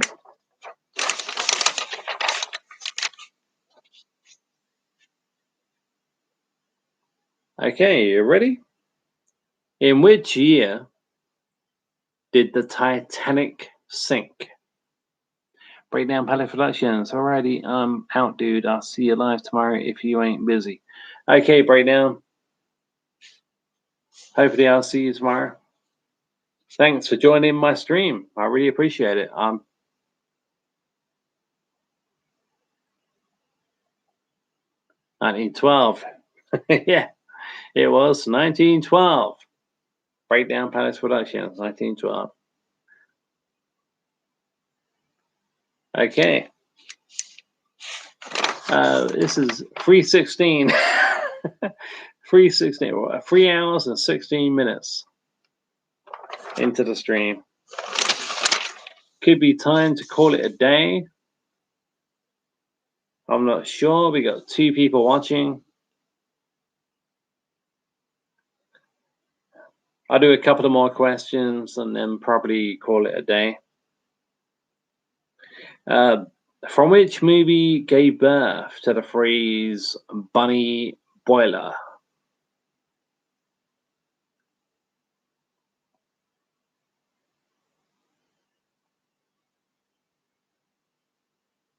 From which movie gave birth to the phrase Bunny Boiler?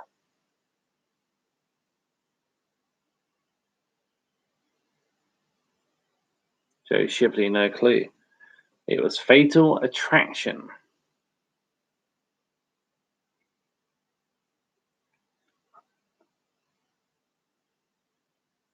Fatal Attraction. Who had hits with The World's Greatest, The Storm Is Over, and If I Could Turn Back the Hands of Time?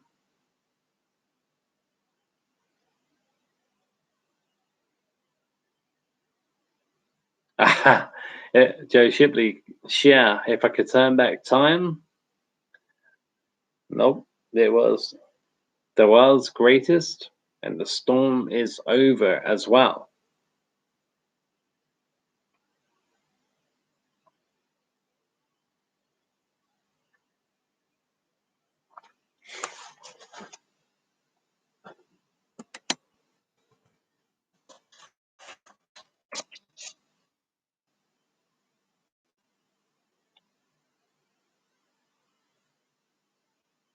No?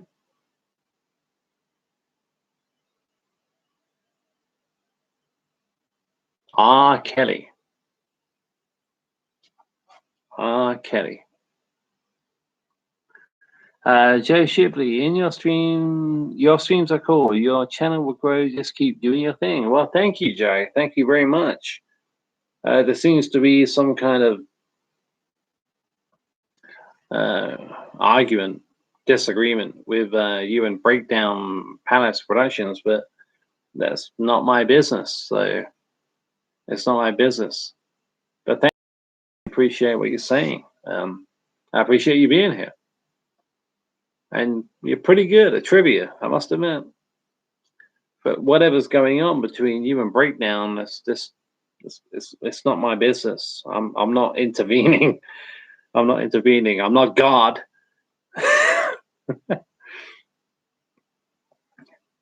Okay, next question.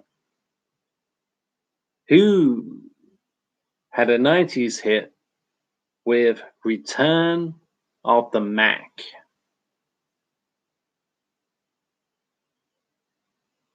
Joe Shipley, oh nah, just friendly teasing. Hopefully,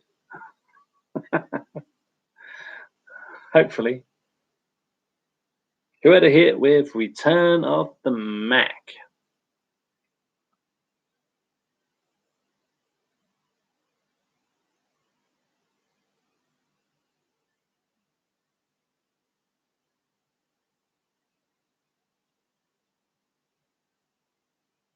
There were 3 people watching. Joe Shipley, Mark Morrison. It was Mark Morrison. Well done, Joe. It was. Return of the Mac, Mark Morrison. In which 1980s US sitcom was Michael J. Fox a regular? Joe Shipley, I love that song. I do too. I love that. I absolutely adore that song. In which 80s US sitcom was Michael J. Fox a regular?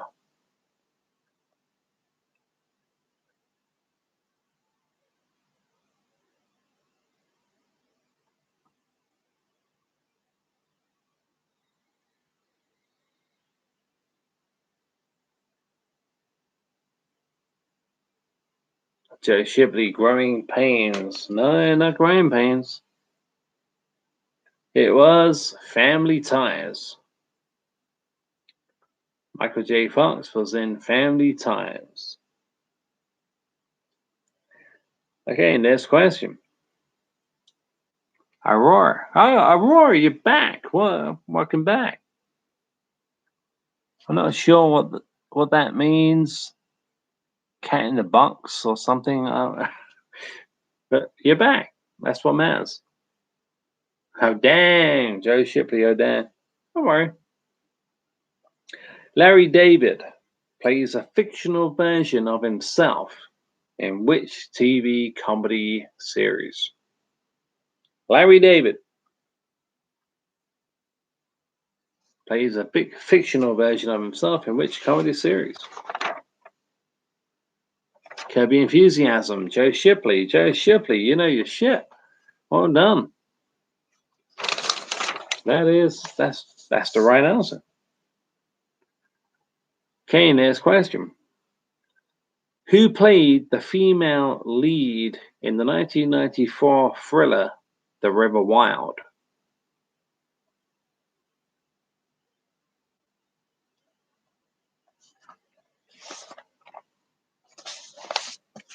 Don't have many people in the room at the moment. 3 people. Joe Shipley Streep. It was Meryl Streep. Joe, you're on a roll. You're on a roll, Meryl. Pour myself a drink.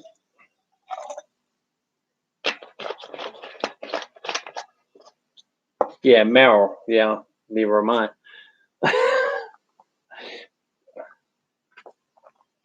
Neither am I. Okay. Ted Danson, Steve Guttenberg, and who played the 3 leading characters in 3 Men and the Baby? Ted Danson, Steve Guttenberg, and who?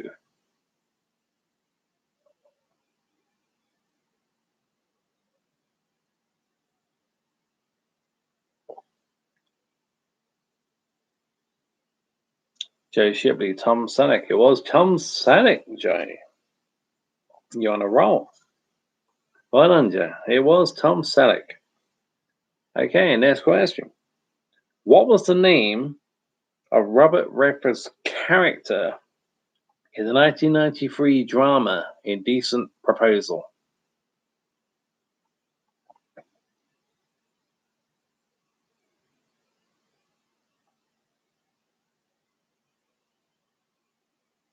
What was the name of Robert Redford's character in Indecent Proposal?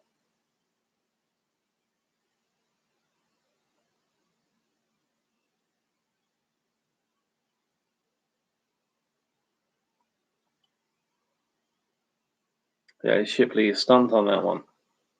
Oh, Joe, that's cool, my friend. That's cool, because that means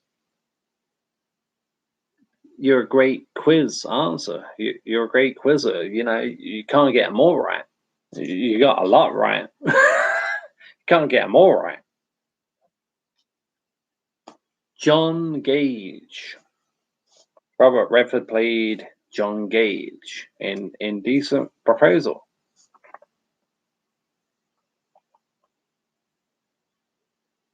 So yeah, I mean, that means you're playing by the rules and don't worry about it. Okay. Who starred in the movies The Great Outdoors, Uncle Buck, and Summer Rental? Great Outdoors, Uncle Buck, and Summer Rental.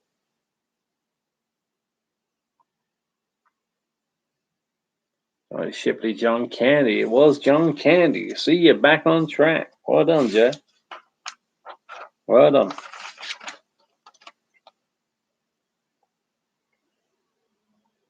Okay, let's just see. Go back a bit. So many of these questions, man.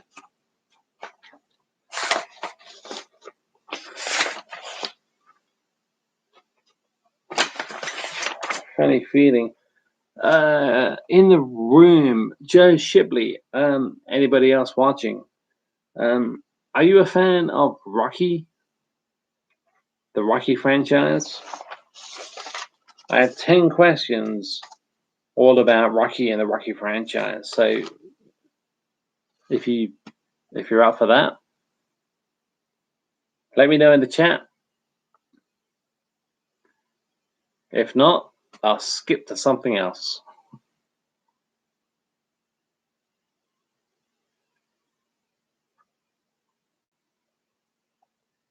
It's all about the Rocky movies.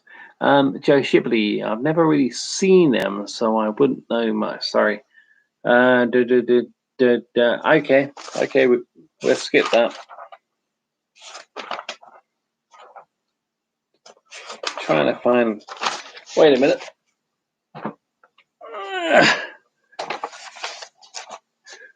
New book. Well, not new. I asked these questions earlier on in a different stream, but you weren't here then, so they're new to you. Okay. I like your, Joe Shipley says, I like your Bates Motel shirt. You know, the funny thing about this shirt is, as stupid as this sounds, I didn't buy it because of Bates Motel, the TV show. I can't stand that show. I think it's atrocious. But I love the Psycho movies. I brought this shirt, the Bates Motel, because of the Psycho movies, not because of the crappy Bates Motel show. Yeah, I love it too. Let's see. Yeah, these are new. Okay. I don't think I've read this one yet. What was the name of the Youth Development Center in Friday the 13th Part 5? What was the name of the Youth Development Center in Friday the 13th Part 5?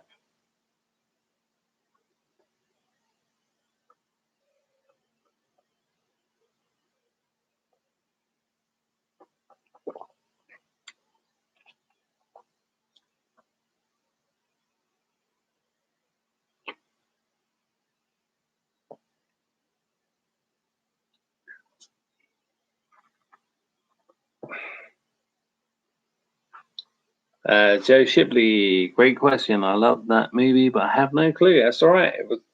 That's all right. It was called Pinehurst. It was called the Pinehurst Youth Development Center. Can't get them all right. Okay. A funny feeling I could be going over the same questions twice, so I don't really want to do that. Try and find something I haven't already asked. I've asked most of them.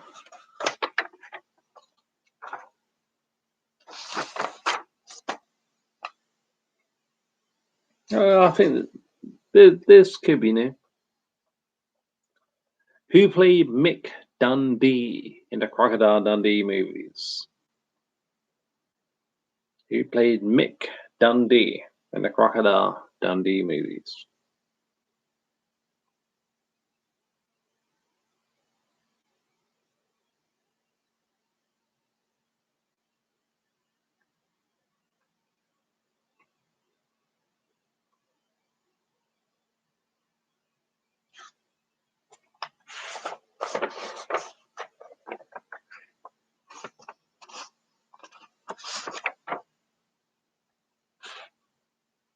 Paul Hogan, Joe Shipley, Paul Hogan. It was Paul Hogan. Well done.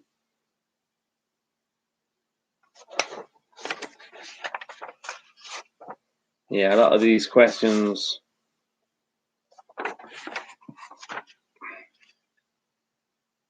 Oh, we got a few here. It was Paul Hogan. Well done. Okay. Which game show was hosted? Okay. Which game show was hosted by Bruce Forsyth in the UK and Bob Barker in the USA?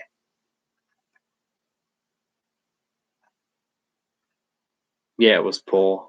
Pete or Paul? It was Paul. Price is Right. Well done, Joe. You got it. What was the name of Elvis Presley's first movie? Not his first song, his first movie.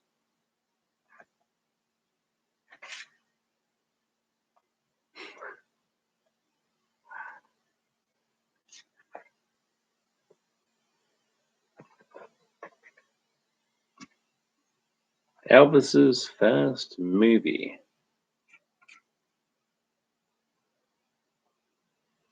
Joe Shipley stumped. That's okay. That proves you're playing by the rules, my friend. It proves you're playing by the rules. His first movie was Love Me Tender. Okay. Wolf, Shadow, Jet, and Lightning were all leading competitors in which 90s sporting game show? Wolf, Shadow, Jet, and Lightning. Gladiators. Joe Shipley, Gladiators. It was. Well done. Well done. Okay, movie question. Mike, Josh, and Heather were the three main characters in which 1999 found footage horror movie?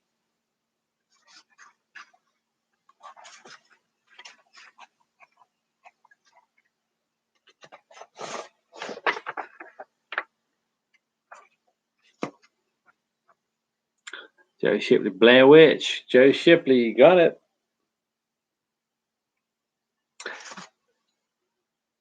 My all-time favorite movie. What? Blair Witch Project? It's one of mine. It's one of mine. I love that movie. I love the Blair Witch Project. I remember back in the day when I took the movie back from the rental store. It's a VHS tape, and I took it back. And the guy who owned the place, when I said to him, "This is one of the best horror movies I've ever seen," and I was like 20 years old at the time. I'm 40 now. And the guy behind the counter, the guy who owned the place, the old video rental places, he actually said, "You're one of the few people who's brought this movie back and actually understood it." And I took that as a great compliment at the time. I was young. So, but yeah, you're one of the few people who actually understood it. There's not much to understand in the Blair Witch.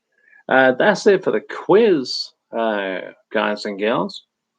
Joe Shipley says, yeah, so many people I know really dislike it. Yeah, I just don't get it. It's an amazing movie. It is. It is. Uh, the campaign, the advertising campaign for the Blair Witch Project was one of the best campaigns ever for any movie.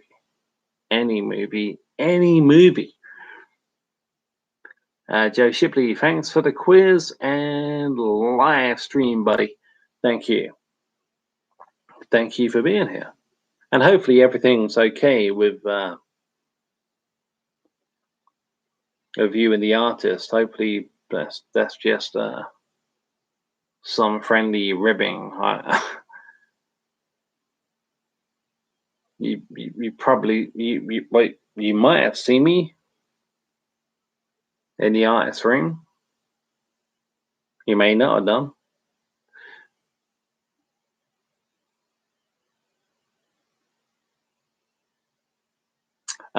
Joe Shipley, yeah, just ribbing. He's a great dude. He is, yeah. He seems like a great dude to me.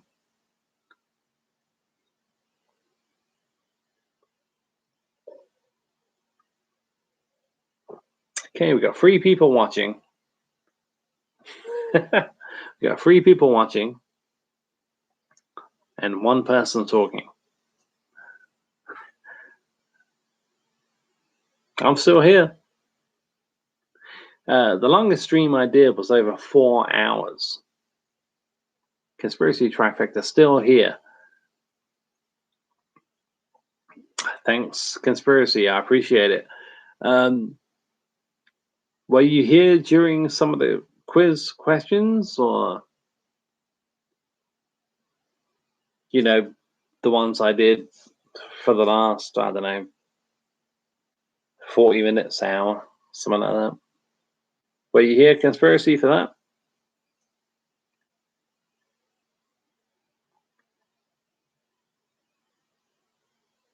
I mean, there is nothing wrong, and I mean this, there is nothing wrong with looking at a stream, a quiz stream, especially a quiz stream, and sitting back and enjoying the show.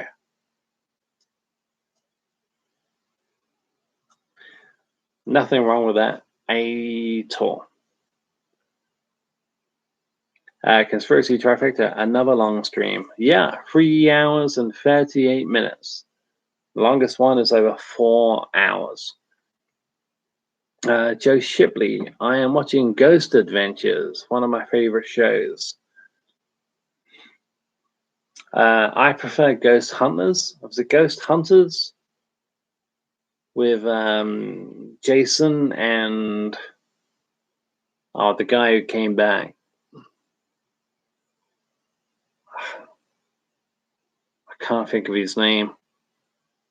Yeah, the big guy, Jason, and Grant. Yeah, that's Hunters. Joe Shipley says, yeah. Yeah, Jason and Grant. That was the one I was a big fan of. Ghost Adventures, a little bit Hollywood to me.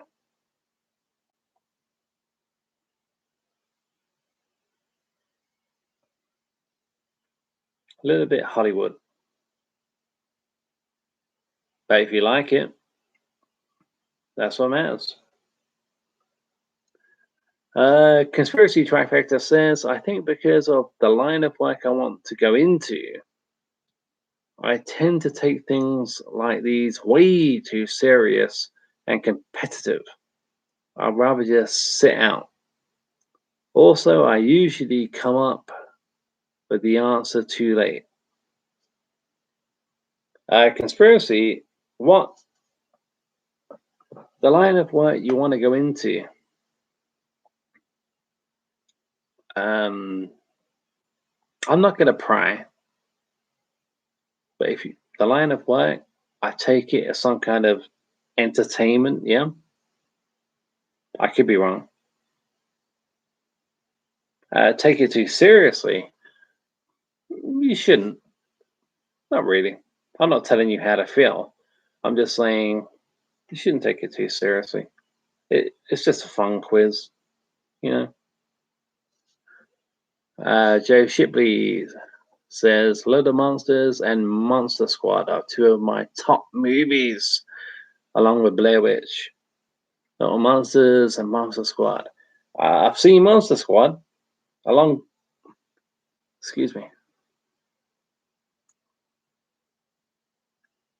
My eyes are playing me up.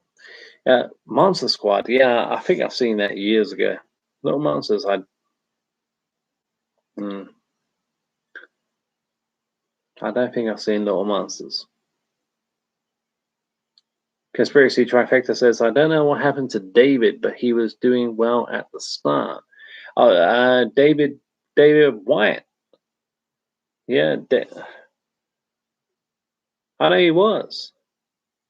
Maybe he's just busy. I mean, if you're busy, you're busy, you know? It's the way it goes. Hey, he did well.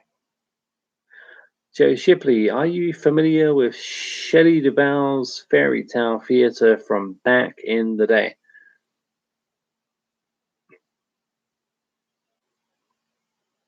Shelley Duvall's.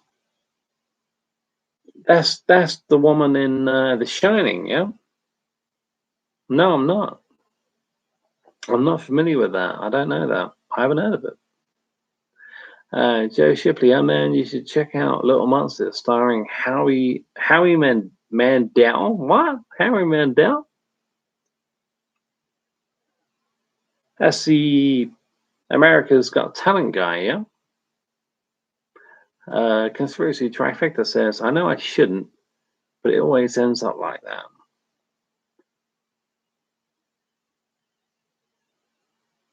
Well, Conspiracy Trifecta, all I can say to that, well, I could go really, really in depth if I wanted to, but it's pointless. It's pointless because you know you more than anybody else knows you.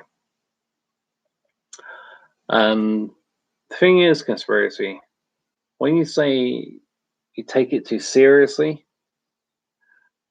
we're not here at Movie Chat More. We're not Super Chat Valley. Okay, we're not Two Dudes and Some Bullshit. We're not McCree Live. We're not Wham. I'm not taking anything away from those guys. But those guys, you know, they may take it a bit more seriously than I do. However, when it comes to competition, and you said it, Conspiracy, yep, you take it too seriously. Well, it's like me and Tony Michael. Check out check out Two Dudes and Some Bullshit with Tony Michael. Did I take things too seriously? Yes, I did. I did.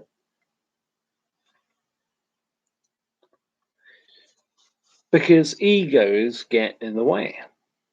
People think what they think, and people know what they think they know, and people think what they know, and it gets all jumbled up. The thing is, when it comes to Friday the 13th Part 6 knowledge, Tony Michael is okay. Could he beat me in a Friday the 13th knowledge quiz? No, of course he couldn't. He would do well. So when it comes to being competitive, there's nothing wrong with that. Just don't do what Tony Michael does and let ego get in the way. If that's the way I'm reading your comment, hopefully I'm reading it the right way. Don't let ego get in the way. If you know your shit, you know your shit.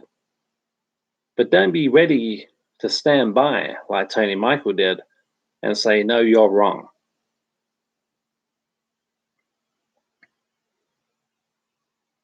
That's what I had from that.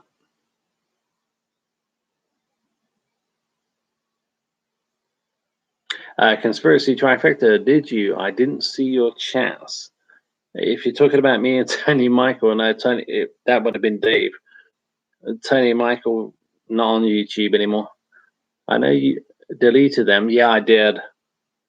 Conspiracy Trifecta says, I know you deleted them, so I've only seen Tony's side when it comes to how he handled it. Yeah, I mean, apparently Tony is mentally better now. So, but Dave knew. Dave knew Tony Michael was way out of order that night, and that's why you'll probably never, ever see Movie Chat and More in a McRae stream because of Tony Michael. It's a shame, but when it comes to the Friday the 13th and the Pamela Voorhees tombstone, it's simple math. I'm crap at math. All you got to do, check out the calendar. Bring out your phone. Check out the dates. Go back and watch my videos. Friday the 13th. Pamela Voorhees died in 1980. Pamela Voorhees died in 1980 addendum. I'm right. Tony's wrong. Conspiracy Trifecta says, I'll reach out to Dave and try and fix that because that's absurd. Conspiracy, I already have. I really do. Conspiracy, I already have. And Dave hasn't got back to me. So don't worry about it. I am there every now and then with a different name. A different name. So don't worry about that. But I do appreciate the sentiment. Thank you. Joe Shipley says, when did he say she died? Well, the tombstone says 1979. Conspiracy Trifecta. Okay, you're talking to Joe, I think, which is great. Tony said 80 and Richard says 79. No, it's the other way around. I think, yeah, it is the other way around because, yeah, the tombstone says 7. Wait. No, you're right.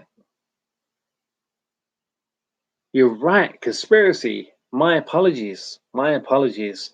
Tony said 80. I said, yeah, I did say 1979.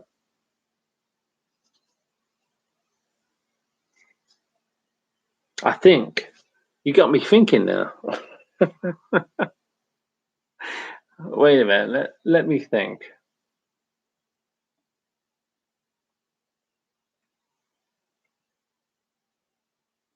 Yeah, that's it. The other way around. It was conspiracy. You got me thinking that on that one. Yeah, Tony 80. Yeah, it is. Pamela Voorhees died in 1980, and she did.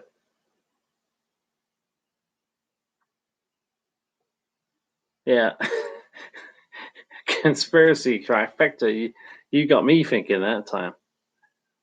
Yeah, Richard says 79. Yeah, Tony says 79. The tombstone can say whatever the fuck it wants. She died in 1980. The only reason they changed it to 1979 is to coincide with Friday 2, Friday 3, and Friday 4. And in Friday 4, we see the tombstone.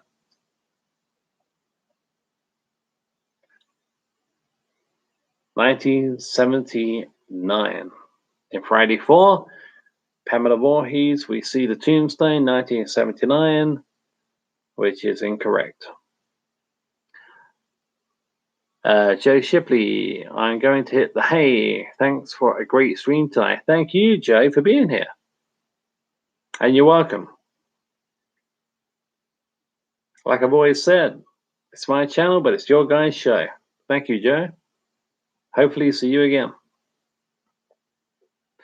Conspiracy trifecta, you're both right now that I'm thinking about it.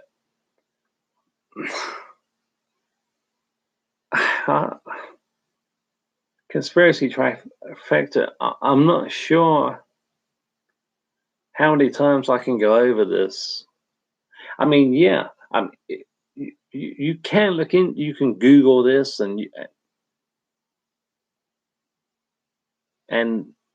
when I Googled it, I must admit, 1979. But that's when Pam Voorhees died, 1979. But the only reason they did that, honestly, the only reason they did it was to coincide with Friday 2, which was 5 years after Friday 1. Friday 1, what do we have? 1980. 5 years later, we have 1985. Friday 2 was 5 years after the first one. 185 is 1984. They had to change it. They had to change it. That's the only reason they did that. They made it 5 years later. So 79 would coincide with 84. Yeah? That's the only reason they changed that. And the events of the events of 2, 3, and 4 all happened 5 years after, which would make it 1984. That's the only reason the tombstone reads 79.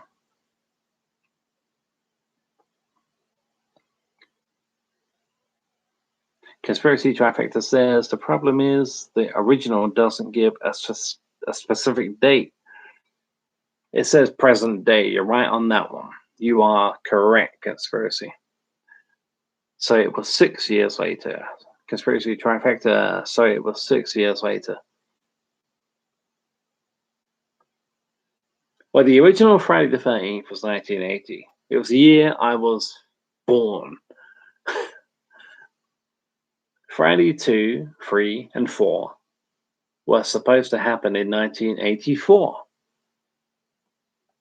That would make it, obviously, 4 years. 4 years apart from the original. But because in Friday the 13th Part 2, they say, oh, this happened 5 years ago, 1984. What do we have? 1984. What's 5 years before that? 1979.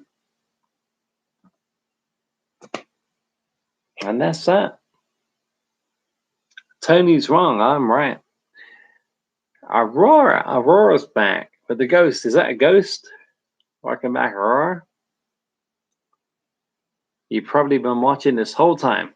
Sounds like something out of a horror movie. Welcome back, Aurora. Yeah, Conspiracy Trifecta. I know I'm right. I don't care what Sean Cunningham says. I don't care what Victor Miller says. It makes mathematical sense. Tony Michael was wrong. Dave McCray knew it. Who's he going to stand up for? McCray's making all the Super Chat Valley, man. Super Chat Valley. He's not going to stand up for me. He's going to stand up for his buddy. Conspiracy Trifecta says, I mean, he's kind of right because he's basing it off the gravestone. Yeah, that is a great point, Conspiracy, because on that night, if you go back, you won't probably see my name, Movie Chat, more because it's been banned, deleted, whatever.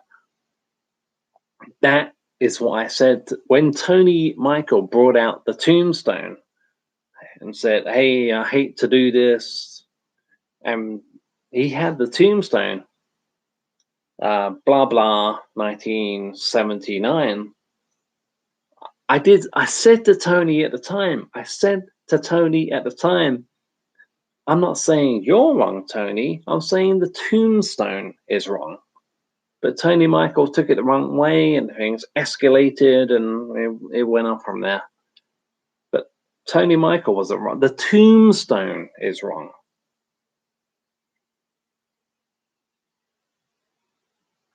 Conspiracy trifecta. That's why I said you're both right.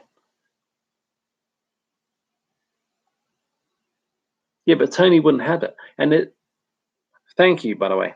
But Tony would not have that. And there's no way. Why would McRae back me up? McRae's making hundreds, thousands of dollars. Why would he back me up? I don't blame McRae. I mean, here's an idea, McRae. Get a set of nuts.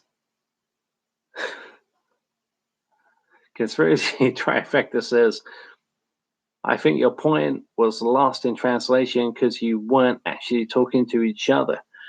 Yeah, Dave said get in touch with Tony on Instagram. I'm not on Instagram. I never will be on Instagram. Tony, get a set of nuts. I'm never going to be on Instagram. Ever. But that's it. I said, he's not wrong. Tony, you're not wrong. The tombstone's wrong. The movie is wrong. The continuity is wrong. But you took it the wrong way. And things escalated. And I said some very stupid stuff in the comment section, which I have deleted. And I've been in touch with Dave since, and he got back. He did get back in touch. But since then, I have not been able to comment as Movie Chat and more in any McRae stream.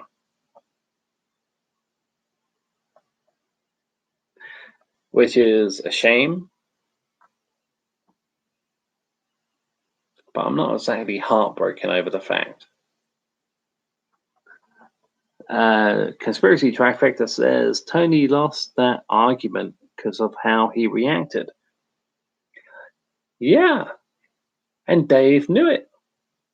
Dave McRae knew it. He just couldn't say it. I mean, if you're making, let's face it, if you're doing a stream and you're taking in, on average, $300 per stream, and Google take away whatever they take away.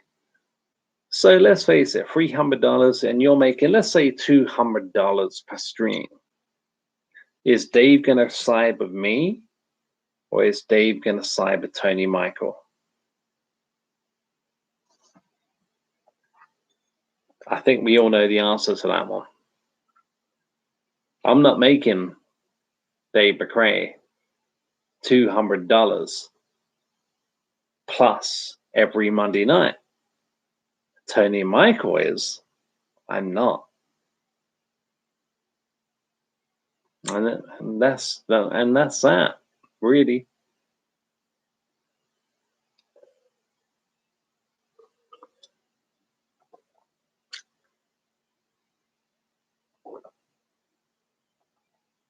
Aurora says, long stream today.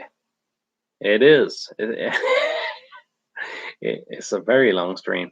Coming up to 4 hours. We might break the record. I think the last one was 4 hours and 20 minutes. We might break the record. We might not. Conspiracy Trifecta says, Tony Michael ain't making him nothing. Okay. And Conspiracy Trifecta follows up with, in reality, Dave is the star. Well, of course he is. Yeah. Oh, yeah. Okay. Yeah. Yeah. I agree with that. Okay. Do you know what? If it wasn't for Dave McRae, I wouldn't be doing this right now. McRae's awesome. But get a set of nuts. When it comes to Tony Michael and his god-awful reply to my question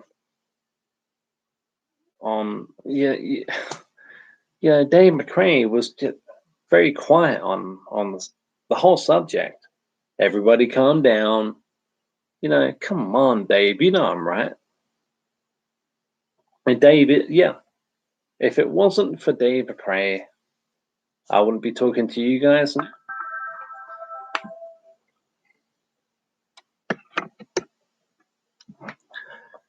Just had to plug in the laptop, otherwise I'd have lost you guys.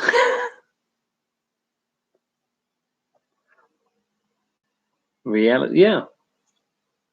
If it wasn't for McRae, there would be no Movie Chat more. Simple as that.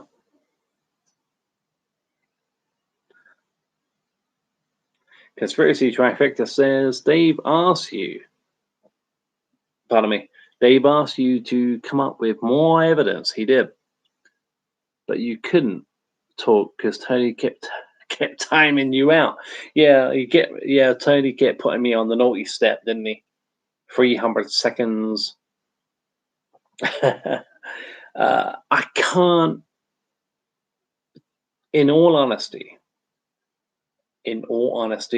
Conspiracy Trifecta, I can't blame either Tony or Dave for that. Maybe Tony a little bit, but not Dave. But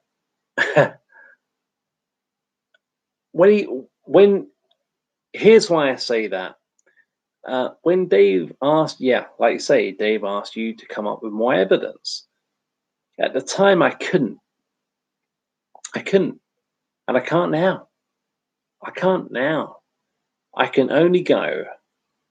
And I know what Tony said. I remember it very clearly. You're taking it like real events. It's a movie, man. It's not a real event. It's a movie. You're thinking of the remake from 2009. No, I'm not.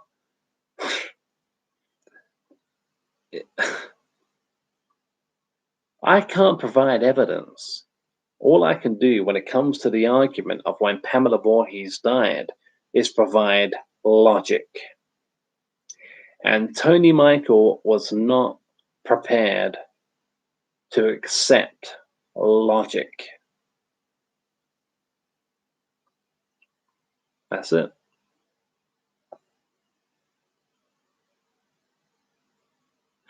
Candle Nut. Oh, Candle Nuts in the chat. Welcome, Candle. Thanks for being here, my friend. We should get this debate going for real.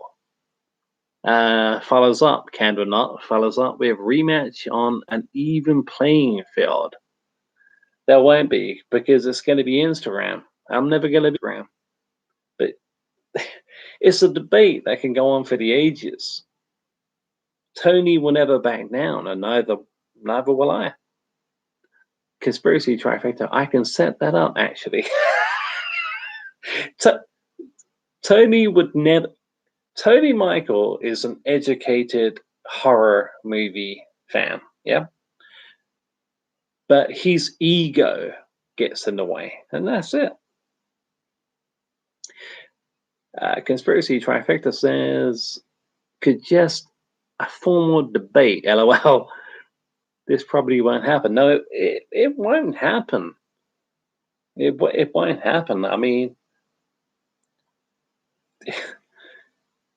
Tony Michael has a big ego, and that's fair enough. That's fair enough. But that is what gets in the way of the debate. I know I'm right, and he thinks he's right. Candle Nut says, would you do it if Tiny Tony wanted to? Candle Nut, the easy answer to that is a yes. The difficult answer to that is no. Because I don't know how to operate Zoom chats. I would do a one-on-one debate, like keyboard with Tony, I'm not going on Instagram. I never will. So yes and no. Yes and no. That I mean, I've Googled it. When did Pamela Voorhees die and all that? You know, everything. The date says 19. Oh, she probably died in 1979. Oh yeah, she died in 1979. So all Tony Michael would have to do is Google it and show me what he has to say. Show me what Google has to say. And Sean Cunningham, Victor Miller, maybe even Betsy Palmer, but I doubt it, but maybe. I have no evidence apart from simple mathematics, and I'm shit at maths. Simple mathematics and the reason in Friday the 13th Part 2, they say 5 years ago, 1982, Friday 3, 1984, Friday 4, 1984. 5 years before that, 1984, we have 1979. Simple mathematics. If I can work that out, Tony Michael should. Conspiracy Trifecta says it would be very easy to learn. Shouldn't even be a problem in regards to Zoom. Tony Michael would never do it. Conspiracy Trifecta says if we had to, it could be just a phone call, really. There's no way Tony Michael, I mean, that's not going to happen. From the UK to USA, Georgia, it's not going to happen. I mean, let's face it, Tony Michael probably hasn't thought about this for a while. But after that stream ended, I've got no doubt that McRae probably said to Tony Michael, you know, that was a little bit off. I don't know. But it was. He was very, very rude. And because of the way he reacted, I reacted. And I reacted very harshly, but I took away the comments. Candom Knot says, I hope you're not coming up with excuses. What, me? No. If it was a debate,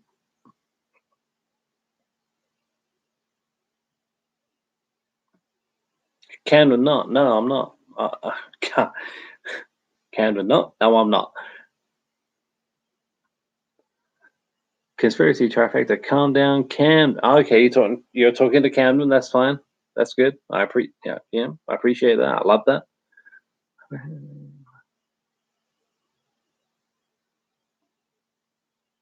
Thank you, Conspiracy. I know you're talking to Cand of Knot. I always love it when you guys talk to one another. I read your comment in the live chat, and thank you.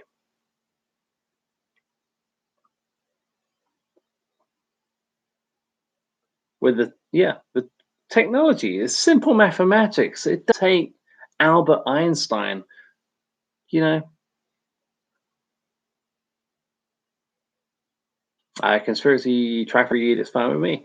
No, it's fine. I've seen it. Canva's read it. Candom. It's simple mathematics. I'm shit at maths. Crap. I love English. Love it. Math, I hate it. But this is simple math. It's simple math, Candom. It's simple. I can't believe we're still talking. I mean, it's been what, 7 months, something, and we're still talking about this. Tony Michael would never come out of his Dave McRae shell and chat about this. He never would. And I don't know about Zoom, and I don't know about Wirecast and all that shit. So they're not excuses. It's a reality. It's just a reality. And I'm not gonna, like Dave suggested on the night, reach out to Tony on Instagram. I'm not going on Instagram just to talk to Tony Michael about Friday the 13th.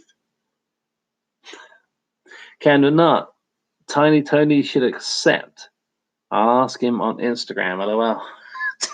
Tiny Tony. Does he like that nickname? Should accept. I'll ask him on Instagram. Yeah. Well, Candom, thank you, because I'm not going on there. I'm not coming on fucking Instagram. I mean, there's nothing wrong with anybody who does. It's just not my thing. Instagram is just not my thing. I've had a look. I didn't like it.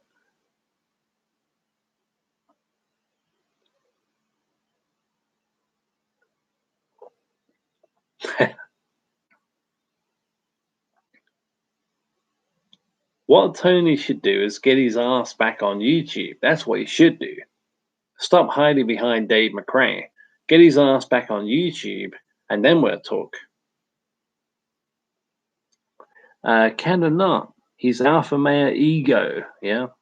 His alpha male ego would hate that nickname, Old Tiny Tony. I agree. The thing is, I don't want to dislike Tony Michael. I really don't. He's made me laugh so many times. He's educated. He knows he does.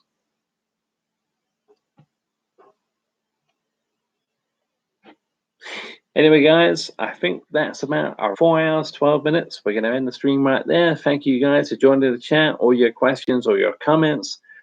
Take care of yourselves, and I will be back as soon as I can. Thanks again, guys. Cheers.